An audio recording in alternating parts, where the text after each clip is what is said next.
still on. There's not me they can't see. I'm certain of that much.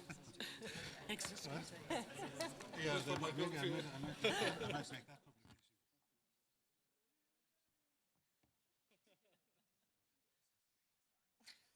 Okay, if I can have your attention, everyone, just for a few general information and safety announcements just before we start the meeting. First, everyone, just please take note of the emergency exits. There's one at the back of the hall to the doors you entered and two on either side of the stage. And in the event of an emergency, please leave the building by your nearest exit. If you require any help, there's members of the Policing Authority staff around the room, so please let them know if you need help. As usual, this event is streamed live on the internet and there'll be a video recording made available online. But please, if I can appeal to everyone to check that your mobile phone is switched off because it does interfere with it, and please put it in airplane mode rather than just turning down the sound. And just be aware, everyone, that you could become part of the record, anybody present. Silence as usual at all times, and if you need to leave the room during the meeting, please do it as quietly as you can.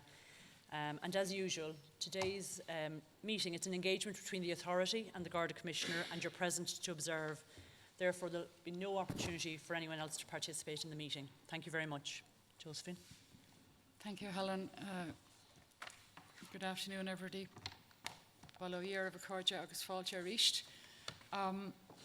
Apologies for the late start. We had an interesting private session with the Commissioner already, which we will refer to and take up in public session shortly. Our agenda this afternoon is made up of a number of important items. The first part of the agenda relates to the modernisation and organisational development of the Garda Síochána, for which the authority has set up a committee of the authority who oversees that work and who submits quarterly reports to the Taoiseach in relation to the progress of that work.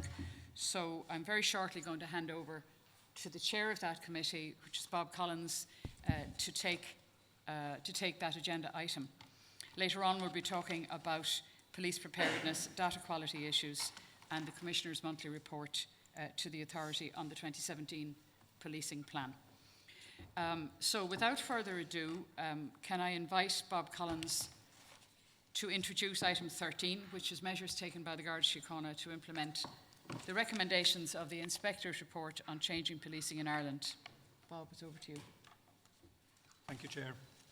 And perhaps for the benefit of the listeners in the hall and online who are not as intimately familiar as you are, Commissioner, with the Modernisation and Renewal Programme, the MRP, and all who sail in it, it might be useful just very briefly to say a couple of opening words in terms of the background to this section of the public session. The MRP, as we know, was published early last year, shortly after the publication of the Inspector's report on changing policing in Ireland. And while these documents were developed separately, they are now inseparably linked. And in the normal course, we would be discussing issues of both of these as part of our normal oversight role. But we and they now have a very different character arising from the government decision of last July. And that decision by the government was a significant milestone and an achievement in terms of the Garda Síochána, because the government identified its vision of the Garda workforce as being 21,000 people, 15,000 Garda members, 2,000 Reserve Gardaí and 4,000 civilian members. But the decision had other dimensions in that it committed the Garda Síochána to the implementation of the agreed recommendations of the Inspector's report, which I think were all but 3 of them, and identified the MRP as the vehicle for the achievement of that. And moreover, it identified the basis of the increase in civilian members as being redeployment to operational duties of Gardaí currently in administrative roles, and the recruitment of new people on the basis of what the decision called civilian by default. It also set a deadline for the Commissioner to identify, in conjunction with the authority, posts suitable for redeployment and to produce a 5-year plan by the end of 2016. And it also required that the Commissioner produce a recruitment plan. Now, I want to focus on aspects of civilianisation, and the colleagues on my right, who are also members of the Organisation Development Committee, we'll look at some of the other issues. But maybe, Commissioner, I might begin by asking for you, what were the central elements in the MRP? What are those that are most valuable in changing the organisation? And what are your key priorities in circumstances where, if everything is a priority, nothing ends up being a priority? Okay. Thank you, Bob. And I suppose by way of background, Bob, you've covered a lot of it. So the Modernisation and Renewal Programme, which is this document here, was launched on the 9th of June last year. And so just over a year in operation. And I'll get Donal and Aidan Glacken to talk about it in a moment, but maybe just by way of background to talk about what are the major imperatives. So when we set about doing it, we decided we would look back and look at all of the reports into An Garda Síochána over the last 10 years since the Garda Síochána Act came into force in 2005. And again, I know it's no surprise to the authority, but to some people it may be a surprise that there were over 40 reports into An Garda Síochána. 11 of those were reports of the Garda Inspectorate, including report number 11, Changing Policing in Ireland. Across all of those reports, there were 1,084 recommendations. And when we were designing, in 2014-2015, when we were designing our programme, we wanted a programme that would take us to the next 100 years of policing in Ireland. We took all of the inputs from all of the 11 Garda Inspectorate report, including all of those recommendations, but a particular focus on report number 11. And not just on that, but also on the various reports that have been made into An Garda Síochána, including, for example, O'Higgins, including recommendations for Morris, which hadn't been fully implemented, and other recommendations. And we condensed that down then into a programme which, for the first time in the 95-year history of An Garda Síochána, provides a distinct roadmap of how we are going to modernise, renew and reform the organisation. And this document here, it's more than just a glossy document, it actually is a roadmap which synthesises and combines all of those recommendations and, as I say, gives us a very succinct roadmap which takes us to 2021 and beyond. Also, what's important is we haven't just stopped there. We've benchmarked it against best thought leaders in policing and benchmarked it against other policing organisations in terms of where they're going, so that we can measure that not alone are we looking to the here and now, but also looking to the future. And as we go on, that we make sure that we are in line with best practice. And that has led us to a phrase in the document which we use to be a beacon of 21st century policing. And you would have seen at the beginning of this month, we hosted an international conference here. In fact, we hosted 3 international conferences here, one being with the International Association of Chiefs of Police. And we had police leaders from all of the continents here to look at what it is that we are doing and to help develop a framework. So that's an ongoing piece of work. You asked what's the most important aspect of it. The most important aspect, what underpins all of the initiatives right across the document, is cultural renewal. And we had lots of robust discussions about culture and what does that mean. And right throughout the document you will see that is about cultural renewal and making sure that we strengthen the governance of the organisation. So what do we mean by cultural renewal? What we mean is that we want to take the best of what is An Garda Síochána and what is the culture of the organisation, that esprit de corps, that can-do attitude, and making sure that we build upon that and we correct things that haven't been so good, so that we make sure that actually we move towards taking our 1940s architecture and bringing it up to modern 21st century standards through a programme of enablers through our ICT strategy. But for me, the most important aspect, the tenet that runs through the whole programme, is actually the culture of renewal. Part of that is facilitated, you already mentioned it, and we very much welcome the government commitment to increasing the organisation to 21,000. So increasing not just the Garda members on the ground, but also making sure that we bring in new civilian staff and doubling the amount of civilian staff that we have in the organisation. And those civilian members are going to bring different perspectives. They're going to bring a different energy to the organisation, as indeed are the Young Guards. And another key aspect is also increasing the number of reservists and bring people from right across the community. Before moving on to the civilianisation issue, which I'll come to in a second, can I just ask you, I suppose in brief, are you confident that the entirety of the MRP will be developed within the time frame? 1 year has gone, 4 to go. Yes, now obviously it's a living document, and obviously as throughout it will be prioritisation. What this document has is our vision. So not just my vision, but our vision. We took inputs from, as I say, all of the reports, but also from the members right throughout the organisation. We took views from the community in terms of what they wanted to see. So it is a vision. Obviously, there will be bumps and, I suppose, slowdowns along the way, particularly in terms of the ICT projects, and I can get Aidan to talk about that, but particularly where, for example, there are delays in procurement processes and different things. But what we did was we prioritised in terms of implementing what has the biggest impact on the community. So if I give an example, for one thing we heard from the community was about victims. So you'll see the chapters on putting victim at the heart of the Garda service. That had a huge knock-on effect and a big impact on the community. We implemented that immediately, even before we published the plan in 2016. Likewise with the amalgamation of our Drugs and Organised Crime Bureau, in terms of making sure that we had the capacity to meet current and emerging threats. And every day we see the benefits of that, not just in terms of the seizures of drugs, firearms and money, such as last weekend, €350,000 in cash and 2 very significant arrests, but also in terms of our capacity to disrupt people that are intent to cause harm to others and to, for example, murder people. So we have implemented a number of those initiatives which have huge impact and huge reassurance for the community. So yes, I am confident. I think as we roll out the programme, there will be a number of interdependencies which we don't have full control of. We very much welcome the support of the authority and indeed the department and the government in making sure that we secure the funding for some of the ICT projects.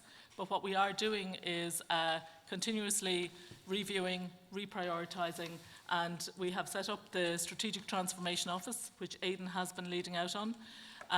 We welcome the fact that the authority has also helped us in the recruitment of an executive director for the Strategic Transformation Office, and my understanding is that will be in place very soon.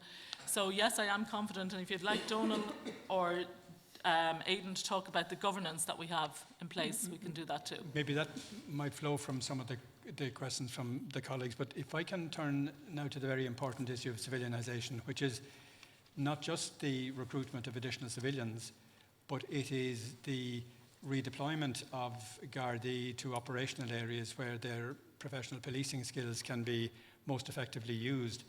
We're 1 year on from the government decision, and the Garda Síochána hasn't produced a 5-year plan.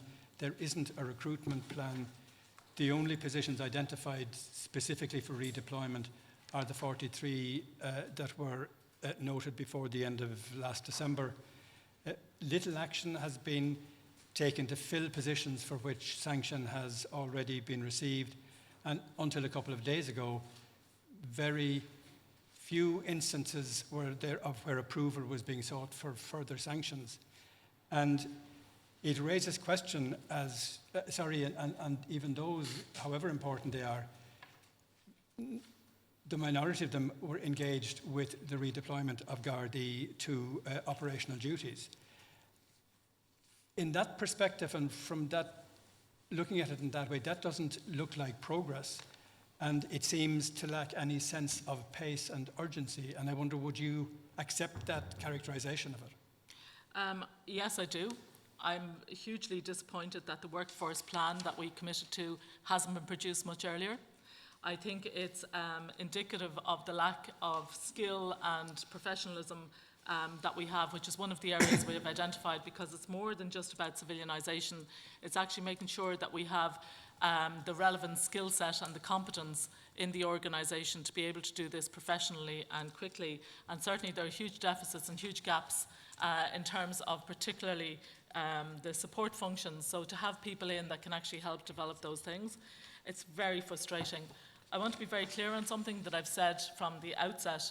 We have absolutely no desire to keep fully trained, skilled Garda officers in roles that can be done by suitably skilled, qualified professional civilian members. And we're absolutely committed, and I want nobody to be in any doubt, but we're absolutely committed to making sure that can happen. I wish it could happen much quicker. We very much welcome the role of the authority in supporting it happening quicker, but there are, as the authority appreciate, a number of hoops that have to be gone through. I'm not satisfied with the speed with which it's happening from our side in terms of the recruitment plan, in terms of identifying where the roles are. I've made it very clear, and I suppose we've used an acronym to describe our modernisation and renewal programme. People call it the MRP, and my colleagues here at this side of the table are used to hearing me saying what we need to do is translate that into make rapid progress, because the progress is not moving at the pace that we would like it to move at. So the analogy that we have for our MRP is make rapid progress, and we must make much more rapid progress in terms of some areas. So that's very important. But one of the ways in which rapid progress can be made is in availing of the sanctions that have already been made available. And isn't it odd that when you identify the need for particular skills, say in the areas of HR and ICT, when you take account of the sanctions that have been approved, when you take account of the content of the government decision, that these haven't been acted on, and there hasn't been a process of engaging these additional people for which sanction exists. I think the sanction is one aspect of this, and there are industrial relations issues that are another aspect of this. Our challenge has been working through those elements. In the ICT area, that's proved particularly challenging. Now, as we met last week, we agreed a way forward. I believe we can deliver on that, and it's our intention and our commitment to proceed in that regard. But it isn't simple. It's a complex environment, but we are absolutely determined to deliver on the commitments that are made. There's a commitment in the government decision that there be an intake of 500 civilians in the current year. And one would be forgiven, I think, for not being optimistic, or at least for saying that that is at risk at this stage, midway through the year, or indeed for saying that one would not be optimistic that they will all be brought in. The organisation undertook what you've described as a census recently to establish exactly the range of Gardaí who are involved in administrative roles. And while recognising the importance of that, and while recognising also the significance of the figure that you've identified, over 2,000 people, where there is the potential, and I emphasise potential, for redeployment, it's difficult to avoid an impression that there is, again, a lack of pace or urgency or conviction across the organisation that this is the appropriate route to go. And I wonder, Commissioner, what your own sense is of the achievability of that 2,000, of the urgency with which the entire organisation is dealing with it, because this actually is one of the things which is at least the precise process of identifying where these redeployments can take place. That is exclusively in your own hands. And these then of accelerating the sanction seeking so that you can fill those positions with the skills that are needed for the future. Absolutely. Again, Bob, what I'd like to do is just reiterate our absolute commitment to making sure that we fully implement the government decision. I would very much not alone welcome, but any help that we can get to get the 500 people in this year, we would very much welcome that. We have more than enough jobs and roles identified to get 500 members of civilian staff in. The purpose of the census, and I can get Donal or Joe to talk about it in detail, the purpose of the census was to provide an interim measure because we were frustrated with the pace of the workforce plan. And the purpose of the census was to give us and to create some momentum around identifying where those positions were. Because, as you know, there was a lot of talk for the last 2 years about there are a number of areas in the organisation, but nobody was able to identify them. For the first time, what we have done is actually identified where not alone where people, Garda members, can be redeployed, but also where additional civilian members could be deployed, provided that we get them. So I'm very confident that we have those roles identified. I'm very confident also that if we could get 500 members in, that we have, as Joe has said, there are a number of IR issues. And I would like to put on record as well that at a time when there was a moratorium on recruitment of civilian members, Garda members by necessity went in and quite very generously in some cases filled positions to make sure that literally we could keep the lights on and that the administrative functions could be done while we were waiting to have the moratorium on the civilian recruitment lifted. So there is a huge willingness. There is a huge sense of urgency around it. As I say, we have emphasised on all sides of the House right around here to make sure that this happens.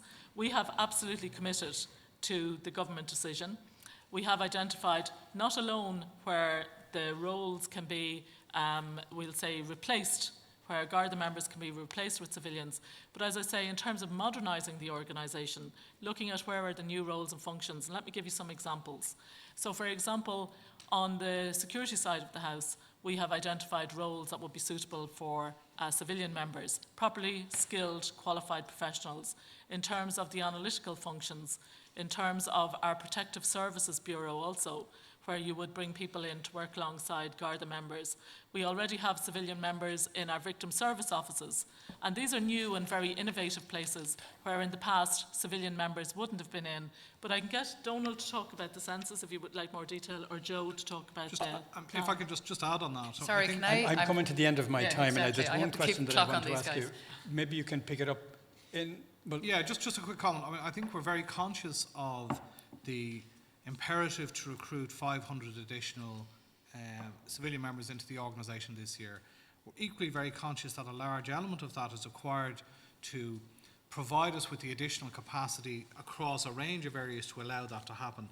Notwithstanding that, we are committing and have committed that a third of that 500, 160 or so, will be provided and will be put in place for the direct one-to-one redeployment of Garda members this year. So that's a commitment we're making today, which we are saying we will stand up to. So of that 500, we will look to have a minimum of 160 will be a one-to-one replacement of Garda members, redeployment of Garda members to operational roles this year. I'm going to pass on the clock to Pat. Chair, can I ask one final question? Okay. Just and prefacing it with this comment that sense of urgency might carry more conviction if some of the sanctions that are already there would be cashed. Well, I think that's a bit harsh, and we've had this conversation in private before, and we've explained the industrial relations climate we need to operate in, and we explained the need that we needed to build our capacity internally. I think they're the biggest challenges for us. We will deliver on this, that's my assurance, but we need the supports internally in terms of capacity to enable us to build on that particular piece. My final question, Chair, and it can be, I think, very briefly answered, was to the Commissioner to ask if you would indicate what your vision is for the role of civilians in the organisation and the ways in which you can help civilians to integrate into a Garda culture. I think it's a very important question, Bob. So as I say, so even at the senior leadership team, we have increased the number of civilian members. And now with the two new executive directors, the executive director of our Strategic Transformation Office and the new chief medical officer, that's going to be very welcome. I think the key issue is integration. And I suppose I'm very conscious of that nothing happens to undermine our efforts and the cultural shift in terms of integrating and making sure that all of the civilian members are included in all of the functions of the organisation so that there are no silos. And certainly what I've termed a blended skill set, that will take place, where you have Garda members and civilian members working alongside each other to achieve the very same objective as an integral part and a valued part of the organisation. And that has been made very clear, but I think an important part is the cultural shift that is. Because we have made a determined effort since 2014 to make sure that civilian members are integrated into every aspect of policing. So the examples I gave earlier around the victims' offices, around the Protective Services Bureaus, right across the operational field, and making sure that where we can, I'm not going to say it's without issues, because as Joe said, we have a lot of IR issues, both working to make sure that people understand what the objective is, making sure that people are happy to work alongside each other. Maybe a very good example I can give is our call-taking function in command and control here in Dublin. That will be replicated around the country with our divisional call-taking model, which is completely civilianised, working alongside Garda members, and that has been a huge success story. Okay. Thank you. Thanks. Just before passing over to Pat, Joe, you've made the point that we had discussions about this in private. We have, and we've been having them. The pipeline for recruitment is slow in any organisation. So we have to keep repeating to you that we need to get the bids in so that we can start that pipeline. And that's our message. We fully understand the Commissioner's view, about integration and cultural integration, a slow, steady pipeline of submissions to us, followed by recruitment by the Public Appointment Service, I think is the optimum way. And we're asking you again to make sure that pipeline moves. Now, Pat, And please. Chair, in fairness, all I'm saying is, and when I talked about it in private, we explained the industrial relations climate, the difficulties we had around the specific issues associated with the sanctions we had in place. That's all I'm saying. And we've had to work those And all I'm through. saying is that there are other posts that are not impacted by that, which could be on our table for approval, and I'm encouraging you to get them into us. That's all I'm saying. Pat, please. Thanks, Chair. A few questions for you, Commissioner, on leadership, on leading the reform, and maybe a few then on the MRP itself, depending on time. I think we'd all agree that in driving change and driving reform, it's absolutely essential that the key leader and the key leaders, the leader and the key leaders, have absolute self-belief that this is going to happen. And I suppose the reason that's so important is that, well, then you will overcome whatever obstacles come in your way, because it's never going to be easy. And secondly, then, that people will follow. So I suppose I want to ask that question, that self-belief and the self-belief in your key team is present. I can assure you, Pat, it absolutely is. And maybe if I quote Rosalind Carter, leaders during change bring people where they ought to be, but great leaders bring people where they ought to be, but that they don't necessarily want to go. And I think that it's not that we believe in that this is where we are going. We can look to where we have gone. And we often say we actually probably do not give ourselves enough credit for where we and what we have changed in the organisation even since 2014. But let's be very clear, this is a journey. It's a journey of huge structural, administrative and cultural change. And when I quote Rosalind Carter, it's not everybody wants to go there at the same pace. And that's typical, as you know, of a change environment. So what it takes is very determined, very courageous, and very visible, strong leadership. And I'm very confident that that visible, strong leadership has been provided by the team here, and indeed the senior leadership team throughout the organisation. Thank you, Commissioner. Another thing that leaders sometimes do, and I just want to maybe pose the question, is when you're driving reform, there's so much to be done, and I appreciate the challenge that you have, 1,000 recommendations to get done. What sometimes leaders do is, well, they choose to lead one or two things, and they might be easy or they might be difficult. And the reason we do that is to show, look, I'm going to take the risk of delivering this myself and leading it myself. And by the way, that's the standard I want to be achieved. So I'm just wondering, in what's going on, have you chosen to lead any particular one, or do you intend to lead any particular initiative going forward personally? Yes, absolutely. I think the thing I'm leading is the cultural change, which again, I see one of our colleagues here in the audience who would regularly say culture eats strategy for breakfast, and we're very conscious of that. And that's why the cultural renewal goes all the way through the document. So, and not just the document, but the programme. But cultural change and leading by example is a key theme of our senior leadership team. And if I give you a real example of that, even in terms of leading out on the implementation of the Code of Ethics and challenging behaviours. So, if you're going to implement cultural reform and cultural change, you must embody it and you must embolden it by actually leading by example. And I think that's very, very important. And even making sure that we create an environment where we enable that cultural change. And again, I'm not going to pretend that is easy, because when you challenge behaviours that are unethical, they're not in keeping with the values and indeed the mission of the organisation, sometimes there is considerable pushback. Okay. I think, cultural change is probably the biggest challenge of any leader in any organisation.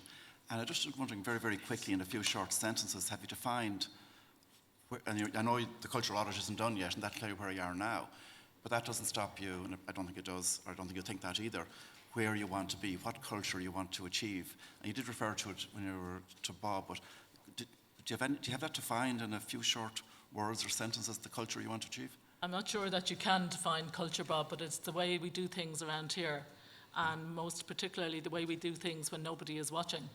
Yeah. And for me, that's what emboldens the whole behavioural aspects. So it's like we often say about the Code of Ethics, it's what do we do when nobody is watching. So I'm not sure that you can have a definition of what cultural and where the culture moves to, and particularly in an organisation of almost 16,000 people spread 24/7, 365, on whom you rely every single day. And I have to say, and to put on record, I'm particularly proud of the behaviours of the vast, vast majority members of An Garda Síochána, civilian, Garda and reserve members, who every single day do and behave in exactly the way that we would want to protect the citizens of our state. So I'm not sure that it helps to define a culture, but certainly in terms of the values, as you know, we added 2 values, so maybe this will give you an indication. You will see when we designed the modernisation and renewal programme, we added 2 values of service and empathy. Yeah. And we felt that service was particularly important as we move towards the next 100 years of policing, to move from the transition of the vision of Michael Staines, where we were an unarmed police force transitioning from a civil war position, to where we are servicing a multicultural, different type of a community, and we move towards service and instilling a culture of service in all of our members, instilling a culture of empathy and understanding and compassion, which has always been shown, but I think which needs to be codified in some way. And then obviously our ongoing values of honesty, accountability, respect and professionalism. And I think they embody where we want to go. And I think actually you have gone some way in trying to define what the culture you want to get to. I think it would be important to bring that together in a clear way. And you have touched on a lot of things there, and continuous improvement, trust, speaking up, all of that. Some of them are in the Code of Ethics, so I think it would be a worthwhile exercise to try and articulate that if you want to get the message across to where on the journey we're on. Just one more question on leadership.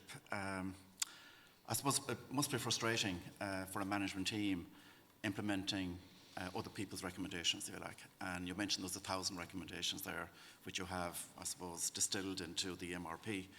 And so I suppose the management team, where you want to get to is get them done, and you move on to really, I suppose, driving the organisation yourself, with your team, with your own ideas. In other words, you're driving forward, you're being proactive rather than reactive. So I presume that's where you want to get to. So I'm just wondering, when do you think you'll get to where you're really driving the place forward with your own good ideas? Well, from 2014 till the 9th of June 2016, we were particularly proactive in designing this document. And I wouldn't see it that we're implementing other people's recommendations. The Garda Inspectorate in particular, but others, provided very valuable insights to us. As I say, we don't work in an insular environment. We're very interconnected with other police services the world over. And we've taken key lessons from them and from thought leaders in not just policing, but in leadership and in public service. So I would suggest that we have been proactive from 2014 onwards, and that culminated in actually the distillation of this document in 2016. But more importantly, because I think good leadership is actually not about designing documents, but implementation. So we commenced implementation in 2014, which has led us to where we are. The implementation has continued, and we're a year into the programme, which takes us from 2016 to 2021. And as I say, Aidan can talk about that. So I don't think it's when are we going to start it. I think we've started it. I think we can evidence to what we have done, actually the deliverables that we have on that. So I would suggest that we have been proactive since 2014. Okay. Maybe a few questions on the MRP itself. And of course it is the vehicle for implementation of all the recommendations and driving reform. But not all inspectors' recommendations are in the MRP. And the authority thinks many of them are quite important. So would you like to comment on that? Absolutely. They are in the MRP. They may not all be in the STO. I think maybe that's the distinction. So the STO, I can get Aidan to talk about this, primarily focus on, I call them technological projects. But we have MRP Plus, which is part of the governance, which are the recommendations outside of that. So Aidan O'Donnell, do you want to talk about the governance around all of the recommendations? I could just take Yes, it at a high level and I'll let certainly Aidan our deal with detail. understanding is there's about 83 not in the MRP. Sorry? That there's about 83 Yes, inspector well, recommendations if I not just in the MRP. Could explain, there are 86 recommendations in Report 11, but there are lots of sub-recommendations. So when you break them all out, there's actually 249 recommendations in total in that report. Of that 249, some of them belong to the Department and to Department of Justice. A few So of the ones that come back to us, at this juncture, 51 of those are complete. And 97 are active projects, 31 of which are in progress and making good progress as part of the STO. That Aidan is managing them. Then there are a few that have dependencies, in other words, that they can't start until something else finishes. Yeah. A higher level recommendation has to be implemented before some of the sub-recommendations fall into place. You are correct in saying that there are a number that fall outside of the STO. There's about 45 at the moment that haven't started, but they are all owned by people and by managers at executive director or assistant commissioner level. And I've met with that group only in the last 2 weeks to clarify again, if clarification was needed, as to where responsibility lies. Now, there is I suppose, there's a queuing process involved here, which is going over 5 years, the programme. So, you know, there are things that are waiting to start. They can't all start at the same time. We don't have the capacity because some of the projects are extremely ambitious projects, very expensive projects, and will take a lot of money and resource to deliver. But what it will deliver as well is it will take a big chunk of those recommendations all at once. Okay. We'll come back to that issue about what's in the MRP and what's not in the MRP. We seem to have a slight difference of opinion. Maybe one quick question for the Commissioner. What do you see is really, really important in terms of the MRP in the next 6 months that you'd like to achieve? Delivering on the items that we have identified and prioritising projects. Aidan can talk about our prioritisation schedule. No, I don't think I have the time. I don't think I have the time yet. I think Is it's important. I think the question was a specific one, not, you know, is there something that you personally would like to see delivered in the next 6 months? I think that was the question. Yeah. And then I need to pass on the microphone. Well, I would say all of it. We would all like to see all of it delivered, but we're realists also. But I think if I was to pick out one key thing, I think it is making sure that we implement the progress on the civilianisation as we have outlined to Bob. Okay, thank you. I Moling, think, Chair, please. I think it's important that I just want to come back on a question that Pat had, just to put some clarity around some Aidan, could I ask you to come nearer to the microphone? It's really difficult to hear you. Sorry, Chair. Just to put some clarity around some of the numbers that are there. And much has been made, and the Commissioner alluded to at the very beginning in opening the address to yourselves here, about the 1,000 recommendations, etc., and what came together to design the modernisation and renewal programme, which at a high level has 133 projects at a high level, of which 24 are completed to date. There's 41 within progress. What I think is important, and much has been made, much commentary has been made in various areas, that An Garda Síochána have ignored the reports of the Garda Inspectorate, and that is untrue. The Garda Inspectorate to date have produced 11 reports, which total about 700 recommendations. From Inspector, and we work together with the Garda Inspectorate, and the agreed position with An Garda Síochána and the Garda Inspectorate is that Inspector reports number 1 to number 9 are 99% complete. There are two main reports Bob, that are... I'm sorry, Aidan, but we have a time constraint. I'm very sorry for interrupting you. The focus was on changing policing in Ireland, which is number 11. And our concern, as well as about delivery, is about the governance. So I'd like to pass on to Moling now to take up that question, please. Moling. Thank you, Chair. My particular focus over the next 15-20 minutes or so will be looking at change and focusing particularly on the visible outputs, change on the ground. And I'm conscious of the fact that we're 12 months into the modernisation and renewal programme, and as you say, Commissioner, 2 years before that, since the process started. So that change process is really underway for a period of three years. And against that backdrop, I'd be interested in terms of how you might characterise the depth of the change that has occurred, notably in the last 12 months, which, as Pat says, when you've distilled all of this into the MRP. What are the particular changes that you would have said has happened in the first 20% of the period of the MRP that you'd like to share with the authority? I think, and I can ask Gertjan to come in here, I think one of the things is actually in terms of satisfaction with policing. So, for example, in April 2014, trust and confidence in An Garda Síochána had dropped to an all-time low of 67%. And when I speak to international colleagues about an all-time low of 67%, they're somewhat surprised. And Gertjan can give me the right up-to-date figure. But one of the things that we set about was, in 2014, implementing differences that would make a difference in terms of restoring confidence in policing. And today, my understanding is that we are at an all-time high of 88%, Gertrude, am I correct? Of satisfaction, we're at... Gertrude, I have to make the same request to you, to the microphone. Thanks. Sorry. With satisfaction, we are at 74% in the first quarter. With trust levels, we're higher, I think at 91%. 91%. What are the particular instances, and this is the focus of my question, what are the particular elements of the change process have you led that has ostensibly raised the confidence of the public in the Garda Síochána?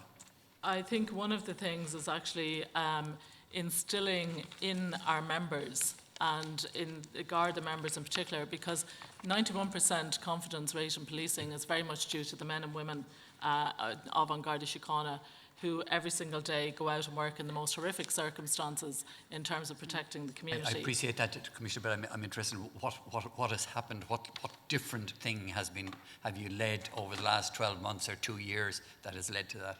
I think putting a focus on the concept of service, actually changing the attitudes of members on the ground, making sure that they understand, ensuring that we put victims at the heart of the Garda service. So, for example, setting up 28 victim service office, making sure that our most vulnerable victims are treated in a particular way by the establishment of the Protective Services Bureaus, both nationally and regionally, by amalgamating our Drugs and Organised Crime Bureau, ensuring that we are dealing and providing reassurance to communities who are truly impacted by the ravages of organised crime and drugs right around the country, and making sure that we actually enable our members. And I know that there may be a difference of opinion amongst individuals whether or not part of the delivery of reform is making sure that we secured from government the additional resources that were required to make that difference.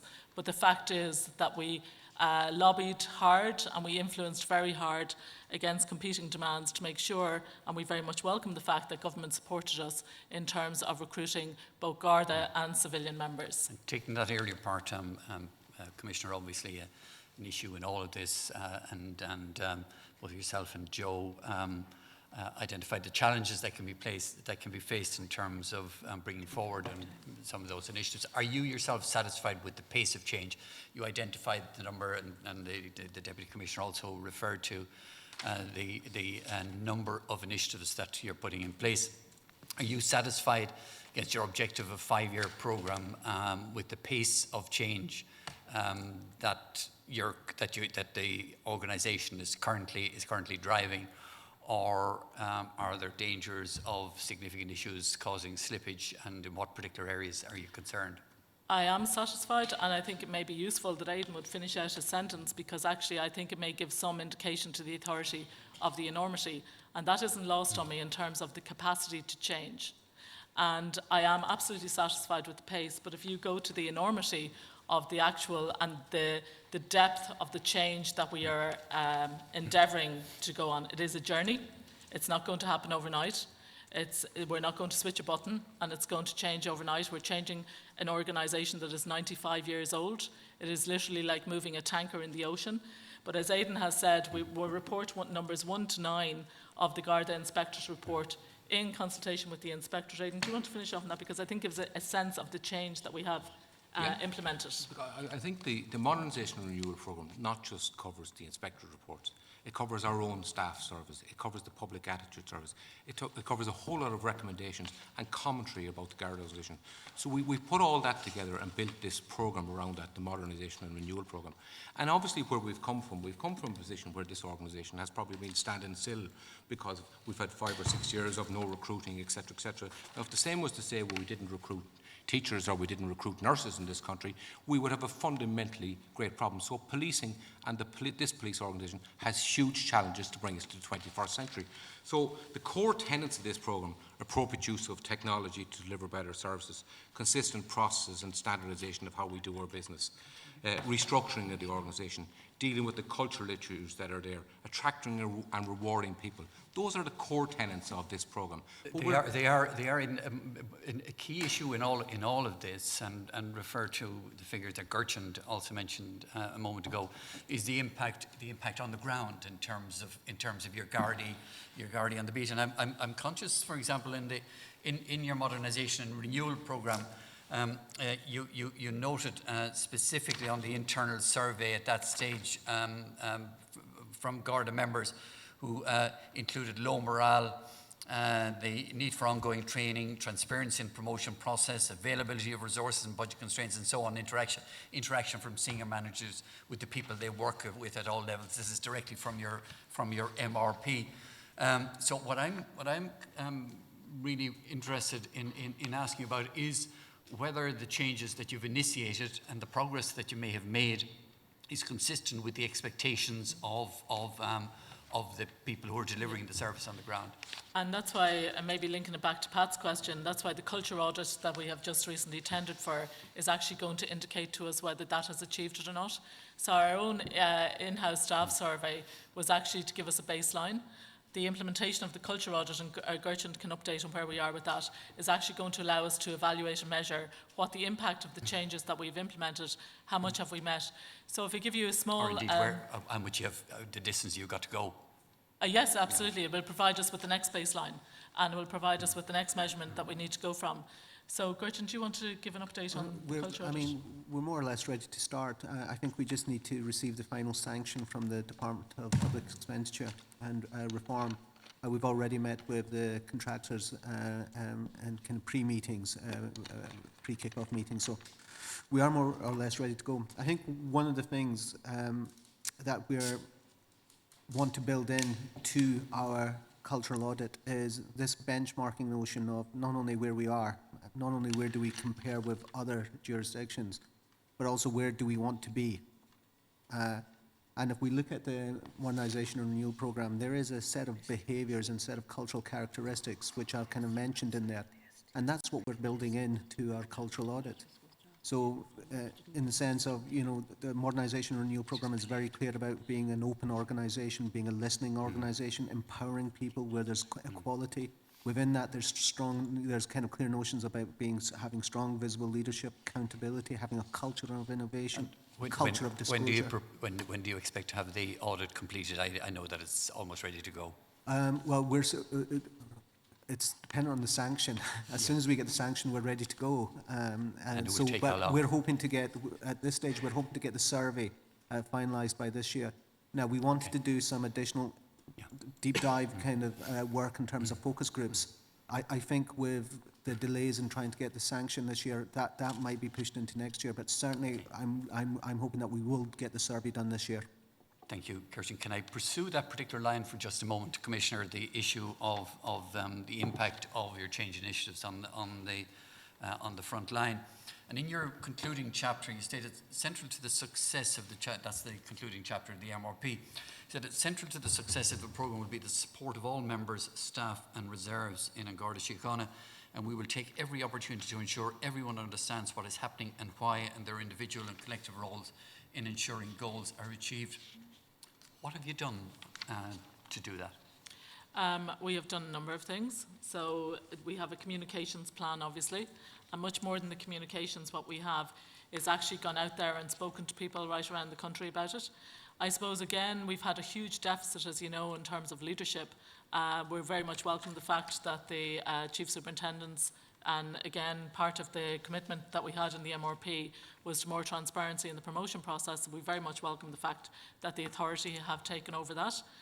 We look forward to having the chief superintendents, the superintendents, and again, we very much welcome the fact that we're as close as we ever have been to having a full complement of a senior leadership team, which is to be very much welcomed. Can I go back to the question, though, which was the issue of the point that I made? We take every opportunity to ensure everyone understands what is happening and why. Where and how have you done that? What impact? What gaps? Where do you still need to go? If we cast our minds back maybe to the time when this was being developed, and we did a lot of consultation with the people at the front line. We moved to every station in the country was visited by people in the management team. And the quick win for members of the front line is that there were two things that were solved pretty quickly with the help of government, and that was that we got our fleet renewed and we got recruitment started again. And both those had a very positive impact on morale, I would say. But in relation to the MRP, not necessarily part of your I understand, MRP. yes, but it was the beginnings. So what we also did was that we listened to what they were telling us as to what they wanted out of the MRP. And the prioritisation of the projects in the MRP was informed by that information. Now, what they may not have understood at the time, that they wanted a bells and whistles CAD system and they wanted different things, they may not have understood that that takes a good bit of time.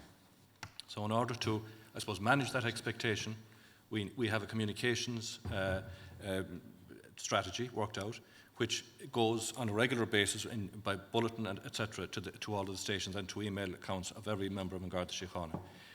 As a senior management team, we visit and we travel right around the country, holding our management meeting in different places to see as many people as we can. We also go out on twice a year, the executive team, doing inspections in different regions. And the purpose of that is to sit down with the local managers and to see how and get the pulse of where things are in that particular area and how they're picking things up. Of course, there will be gaps and deficits in information. There will be frustrations based on where you're maybe stationed, because some of the pilot elements of our development, don't immediately resonate right across the country, so they have to wait. But for example, in this very year, enterprise content management is one of the projects, and it's a pretty ambitious project. It's going to give every Garda in this country a means by which they can, on a computer in their own station. And by the way, we have managed to network a lot more stations. Even at this juncture, there's nearly 150 stations networked. To give you context for that, Yeah. I'm not wishing to interrupt you, but and building on what Pat had covered earlier, if I'm a Garda in a station somewhere around the country, and if I'm to say in 2 years' time or 3 years' time, or at the end of this 5-year process, what will be the difference for me? How different will it be than it is currently? How will it address the issues that the Commissioner identified within the MRP in the first instance? Well, it'll be far more IT enabled. There'll be lots more backroom support for the role and function of the Garda to keep them at the front line of the community for as long as possible and out of stations where they don't have to be coming back in. Joe Nugent developed a kind of a future state vision there for us, which we'd be glad to share at some future date in relation to what that might look like from a mobility point of view, so that a car becomes a mini station where a guard on the beat will have an apparatus that will allow them to access most of the databases that they would need while doing their work. So they're the kind of things that will become apparent. Yeah, a little bit, you might want to develop a little bit further, for example, in relation to the item that you adverted to very briefly. One is communications, and maybe two, the difference that you might see possibly in the context of the revised functional structure. Sorry, Mullen, could you repeat that? In terms of, you mentioned the reference to communications. Yes. Was one issue, and the second issue, which you've already taken some initiative on, is in relation to the structures. Yes. And the difference that a Garda might anticipate seeing over the period of the plan. Sure. So there are two aspects to that. So as Donald has said, Joe has given a kind of a vision of what the mobility strategy would look like. So what it means is that that each individual member will be much more enabled IT-wise, but that means they're out there. That's supported by, for example, the Garda Information Services Centre in Castlebar, which again is a good example of civilianisation and having civilian members, and also will be supported by our control room, so that making sure that the calls go back to one centre. Separately from that, there's a very important piece that we're doing around the functionality model, and making sure that actually, so again, going back to the architecture, we inherited the architecture that we have with the station network and the structures that are there. We inherited it just in 1922. We're changing that to put in that from a divisional point of view, that everything will be streamlined, supported by business managers, and ensuring that that professionalism is there. So actually, one of the things that we got back from some of our own members is their frustration with the speed of administrative processes. So one of those things is actually making sure that more paperless-based systems, we won't always be able to get rid of it, but nevertheless streamlining a lot of the ICT, making sure actually that we streamline the layers of management, creating more functional models. So like we have on the operational side, on the crime side, making sure that we put those business processes in place on the administrative side, and we're rolling out with the pilot of those at the moment. So they are moving at a pace. A lot of it is moving in tandem. But it is dependent on getting the professional staff in, professional civilian members to be able to support those functions as well. Can I interrupt you? Thank you. Valerie, please. Okay. Pull this over towards me. Can you hear me okay there? I think you need to get nearer to the microphone. Nearer to the microphone, Yeah. is that a bit better? Okay. Thank you, Commissioner. I think this is a super opportunity today to learn about this programme. It's a huge programme, I think, by any measure, and particularly in the Irish Public Service. It's a huge programme of some really significant projects. So, and I suppose in our regular meetings, we've learned some more about some aspects of the programme, and I'd just like to pick up on a few pieces. I suppose by context, sometimes I look at your programme and I think it's like, you know, you mentioned 1940s architecture. It's like you're renovating a big, old, solid house. You're also extending it. You're retrofitting stuff. The people are still living in it. You have more people coming in to live in it. The weather outside can be quite frightful at times. And you're finding pyrite in the basement. So I think we all do certainly appreciate the challenge this programme presents. And it's probably incumbent on all of us at our meetings to help each other, as you say, make rapid progress. And I like that term, I have to say. I think we'll probably come back to it. Now, I suppose what I'm interested in, okay, first of all, in terms of the architectural piece, and I'll come back in a moment, I'm interested in the basement, really, the enablers, the ICT, and some of the HR and people-related pieces. So I'll come to that in a moment. Just in terms of the architecture piece, if you like, can I ask you at this stage in the programme, Commissioner, how satisfied are you with the overall project management approach and how that's working for both the MRP, and I think you used the term MRP plus the other pieces. So you have, am I right, you have an STO, Strategic Transformation Office in place. Is there a kind of a broader programme management structure that brings in these other pieces, and how does that work? Yes, there is. So Donal has overall responsibility for the governance, but he works very closely with Joe and John and myself then as part of the executive.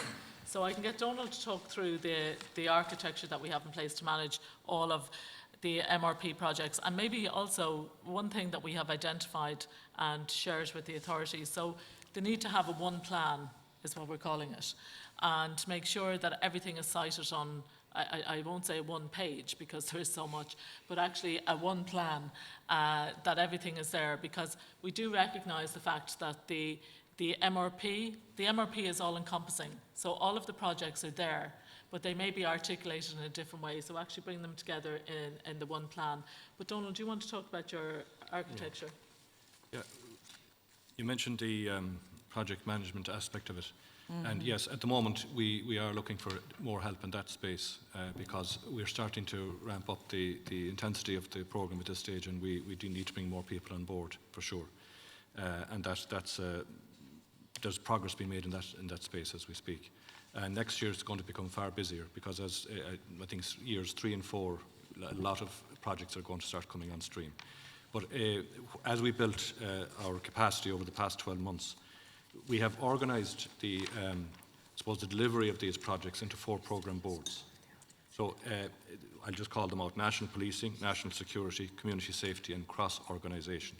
So they would each be headed by an Assistant Commissioner or an Executive Director, and they would manage projects that fall broadly within those 4 kind of areas for the organisation. And can I ask, and sorry, Commissioner, if I come back to yourself, because what I'm very concerned about is where it all meets for you, actually. So you've programme boards, you've MRP, you've MRP plus, and we receive very good monthly reports in from yourselves on the progress on projects. And as is perfectly normal in programmes of these kinds, some things go to amber, they go to red, some things come back to green in the RAG status. What process have you yourself put in place to keep tabs on progress and rapid or even realistic progress? And how can you exercise, and you'd mentioned the oil tanker, it's hard to turn them around, but are you able to exercise a change in direction or reprioritisation where possible? To what extent has that been a feature? Okay, so Donal has described as we go from the STO up into the governance board, And then we have our weekly executive meetings where Donal will report to us on progress against the programme boards. The executive, just for the clarification for everybody, the executive being? So the 2 deputy commissioners, the chief administrative officer and myself. Okay. And then every second, so every 2 weeks we have, every month, we have a meeting with the senior leadership team. So the responsibility for the project, the programme boards that Donal has just outlined, the leaders of those programme boards are there. Recently we've had some retirement, so the new people have just taken up into those posts, but they report then at the STO. So in your structure, so you have a weekly executive team, and would this be on the agenda on a regular basis? Yes. Is it always on the agenda? Yes. Okay, Yep. and what level of depth can you get into at that meeting? Well, we also have a weekly executive status meeting on the SDO. So Aidan and his team would come in and they would give us an update exactly. To your executive team? Yeah, so it's very many of us close are to you on a available. weekly basis? Yes. Yeah. Okay, and this is genuine to get an understanding. And then you have the monthly wider team where issues can be discussed as well. And then an important thing there, Valerie, so for example, you asked a question about reprioritisation. So if Aidan flags up that something is lagging, or if Aidan needs to unblock something else in that, then that's flagged up the line, Aidan flags that up, and then it's actioned. So the responsibility for actioning that either rests with one of the deputy commissioners or the chief administrative officer, and then that is delegated down to wherever we'll say the issue is. Okay, and a year in, are you still? Sorry, have you of the view at this stage that it's possible to get everything across the line on target, or do you think there'll have to be some prioritisation within MRP Plus, shall we call it? It's the very same as, actually in some ways MRP Plus is a lot easier, and that's why the one plan, because the ones that are in the mainstream MRP are very much dependent on sanctions, on funding, on procurement. Gertrude has just outlined some of the delays, for example, on the culture audit, which is a key one for us. Even on that, which isn't a technology project, but just even the timing of those. So there will always be issues, and the same with every change programme. That's why we have the governance structures in place that we can monitor, we can reprioritise. You know, what we say is that actually they're just building blocks. So actually we may just have to march on step, so just to mark time in our parlance at one stage, but then actually ready to move on. So you just reach a stage and we may reprioritise something else if there's some delay outside of our control.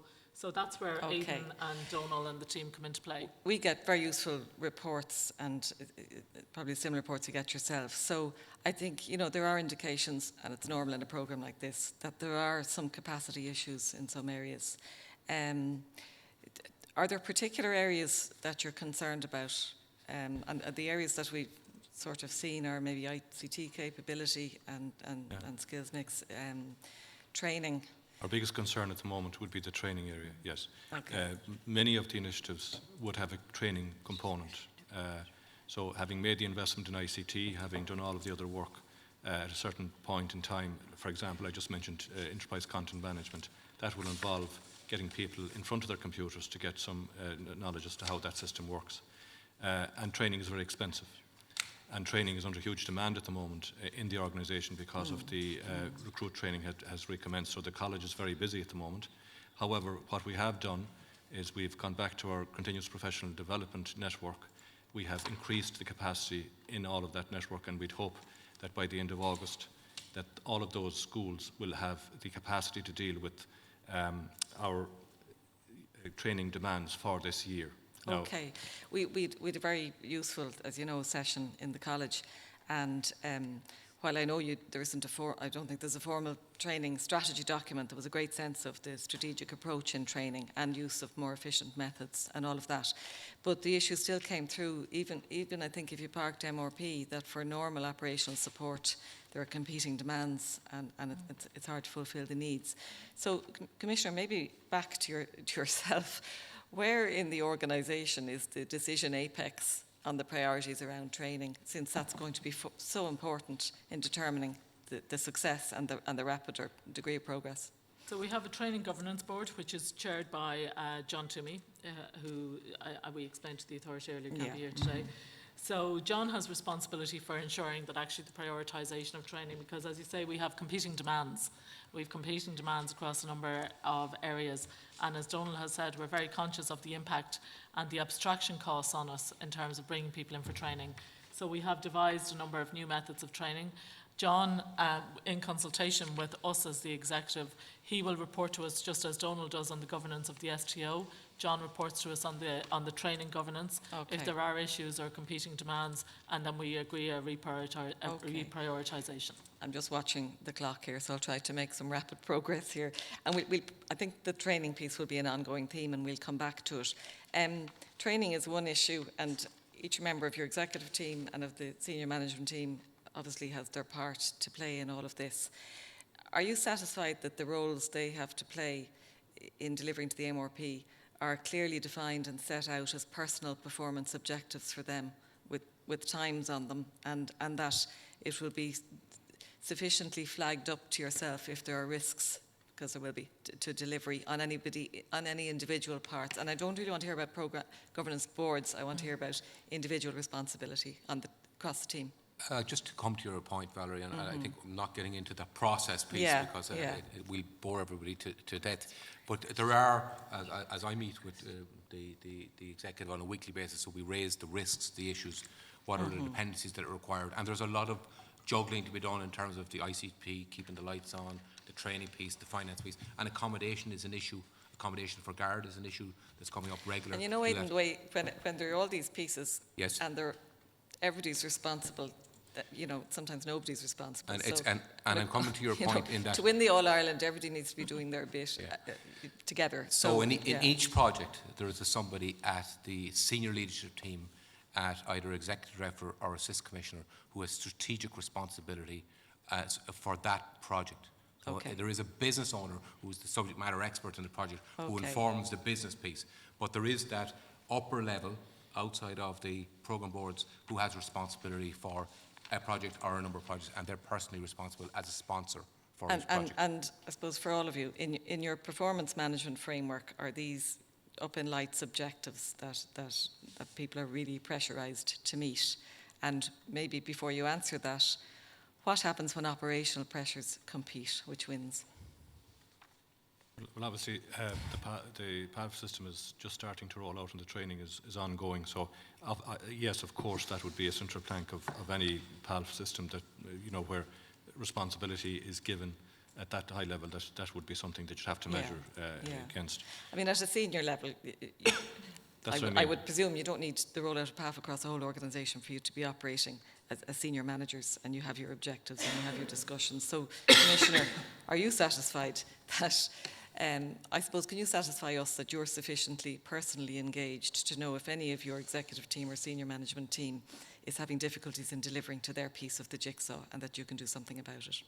Absolutely, because we have not alone have we got the governance architecture there, but the way that we operate is such that individual members raise issues if they have concerns about either their capacity or their ability. And maybe, Valerie, just to answer your question as well in terms of balancing the operational demands. So you will be aware that when we set about designing the MRP, we also set up a transformation spine to make sure that actually individuals, that insofar as was possible. And again, that's why we very much welcome the fact that we are getting additional both Garda and civilian members. I'm sorry I'm interrupting you, but if you'll forgive, I will, because it's really at that senior level, because obviously it cascades in there. Can I move very quickly to sorry, Donald, go on, I outlined earlier the 4 programme boards. Now, that's a nice, neat fit for projects of a certain type. But what we have seen is that say the cross-organisation programme board is a very busy board, because lots of things fall into that space. So we have considered moving some of those projects into the others in order to take some of the pressure off, so that one person isn't, because we understand that they have a day job to do as well in some other aspects. Yeah. And I suppose where I'm coming from, and we'll continue this in future meetings, I'm sure, is that a team relies on every individual player, and Commissioner, I think we will want continued reassurance that you are managing the individual players to get their pieces through, and that cascades down, following your example. Now, very quickly, because I know I'm almost out of time, I want to come to this sort of HR pieces, and it's a question that has been on my mind to ask you for some time. This is a massive change programme involving thousands and thousands and growing people. And can you explain to us why at this stage, or maybe when you took over your own role, Commissioner, there isn't in place a comprehensive HR management information system for the organisation of the kind you would expect to see in any organisation of your size? Now, I don't really need to know the legacy. So I want to know, do you see a need for such a system?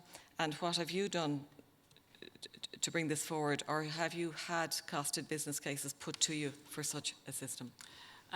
Yes, we have, and we have a number of projects. Personally, I would like to see them integrated on a single platform, so such as our HRIS comprising of our roster and deployment management, and including then our CAD system, which is our computer-aided dispatch, because actually that gives us a one kind of vision of where it's going. What we've had to do is basically break them off as incremental projects, but with a view to integrating them at a later stage. And I can get Aidan or Joe to talk about the specific projects. But for me, is there a reason they've had to be broken off into different projects? Because this seems to me to be a key strategic integration piece for the organisation. The HR data, talking to your payroll systems, talking to your rostering systems, talking to your management accounting systems. Is there a reason that that's not part of the plan? Yes, there is. As an ERP approach, if you like, yeah. Yeah, so the MRP envisioned that we would have an integrated HR strategy, which would be supported by an integrated platform of systems.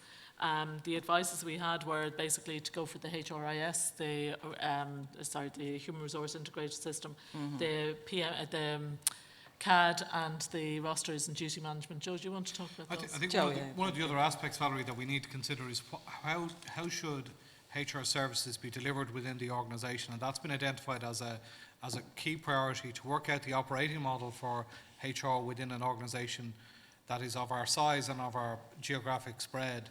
So that's been the first priority, but clearly in parallel with that, there is a need for major improvements in our management information systems, and that's why some of those elements have started in parallel, but they are being done in the context of ensuring that they will that project comprise. feeds the creation, Yes. will that feed into the determination of the HRI? Yes, it will. No, it certainly will. And is your vision to have an ERP system where all your Well, I pieces don't want of to get into information the use are of, talking to each other? of language like that, but in a sense, there will be a Yeah. system that will aggregate information. We clearly want to make sure that we have consistent one truth across the organisation from a HR perspective. The that first piece, the HR operating model piece, I know a little bit about it. We don't have time to go into it today, but we'll come back from it. But it seems to me that's quite an important step.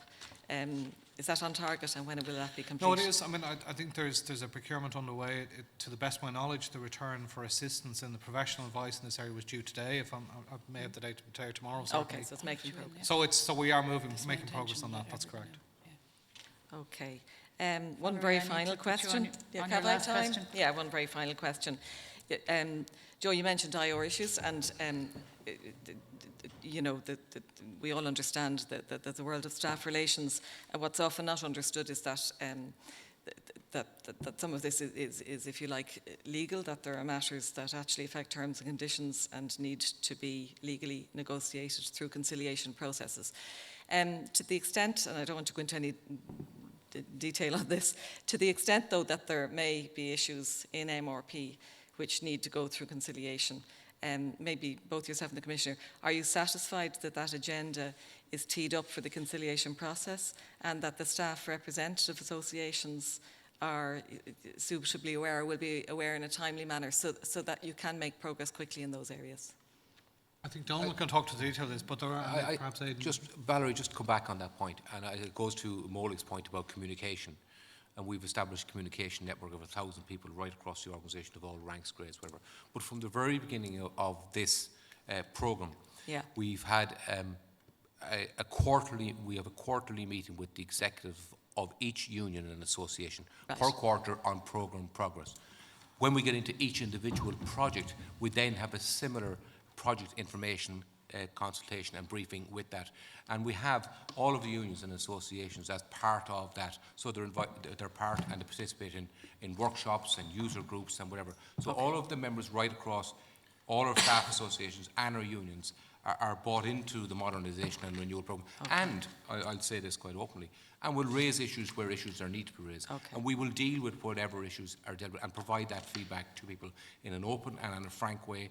and where people are, these are the end users of the technology pieces that may come to their desk, and it's got to do what it says on the tin. So that interaction is there, and it's Okay. very positive. Okay, And I think well, that's Valerie, if I really could just- reassuring, and I think I just want to repeat that whatever, issues and delays, and understand this consultation things, that pace on filling those key positions is obviously going to help you. Yeah. Absolutely. And if I could just add to what Aidan says there, because I think it's important, we've also got very significant and very useful feedback from those interactions. Yeah. And actually that in itself has led to us reprioritising, maybe tweaking some of the rollouts and the implementation of some of the projects based on the feedback that we've got.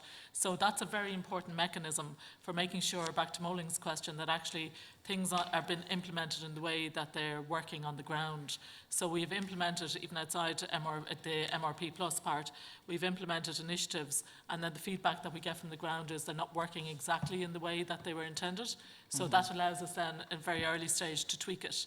So it's very welcome, the input that we get from Well, I the think it's very end reassuring. users. Yeah. We talked here about the top governance, but it's equally reassuring to hear that the people who are affected on the ground are being involved in the decision making insofar as it affects them. And it's So, yeah. critical, that's a you. critical success factor.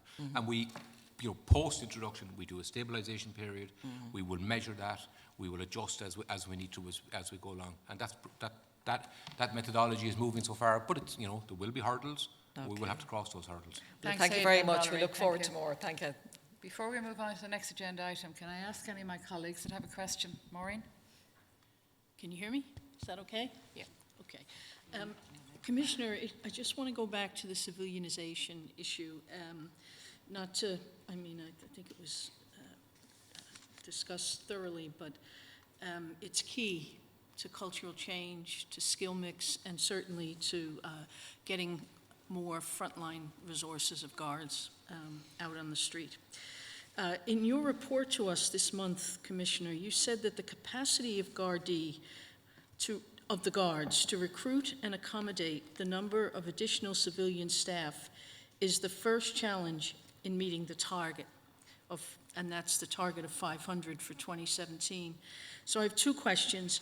One is, well, I suppose I have a comment as well. So it doesn't say it's an IR issue. It says it's a process issue, recruitment and sourcing accommodation. So I think that needs clarity.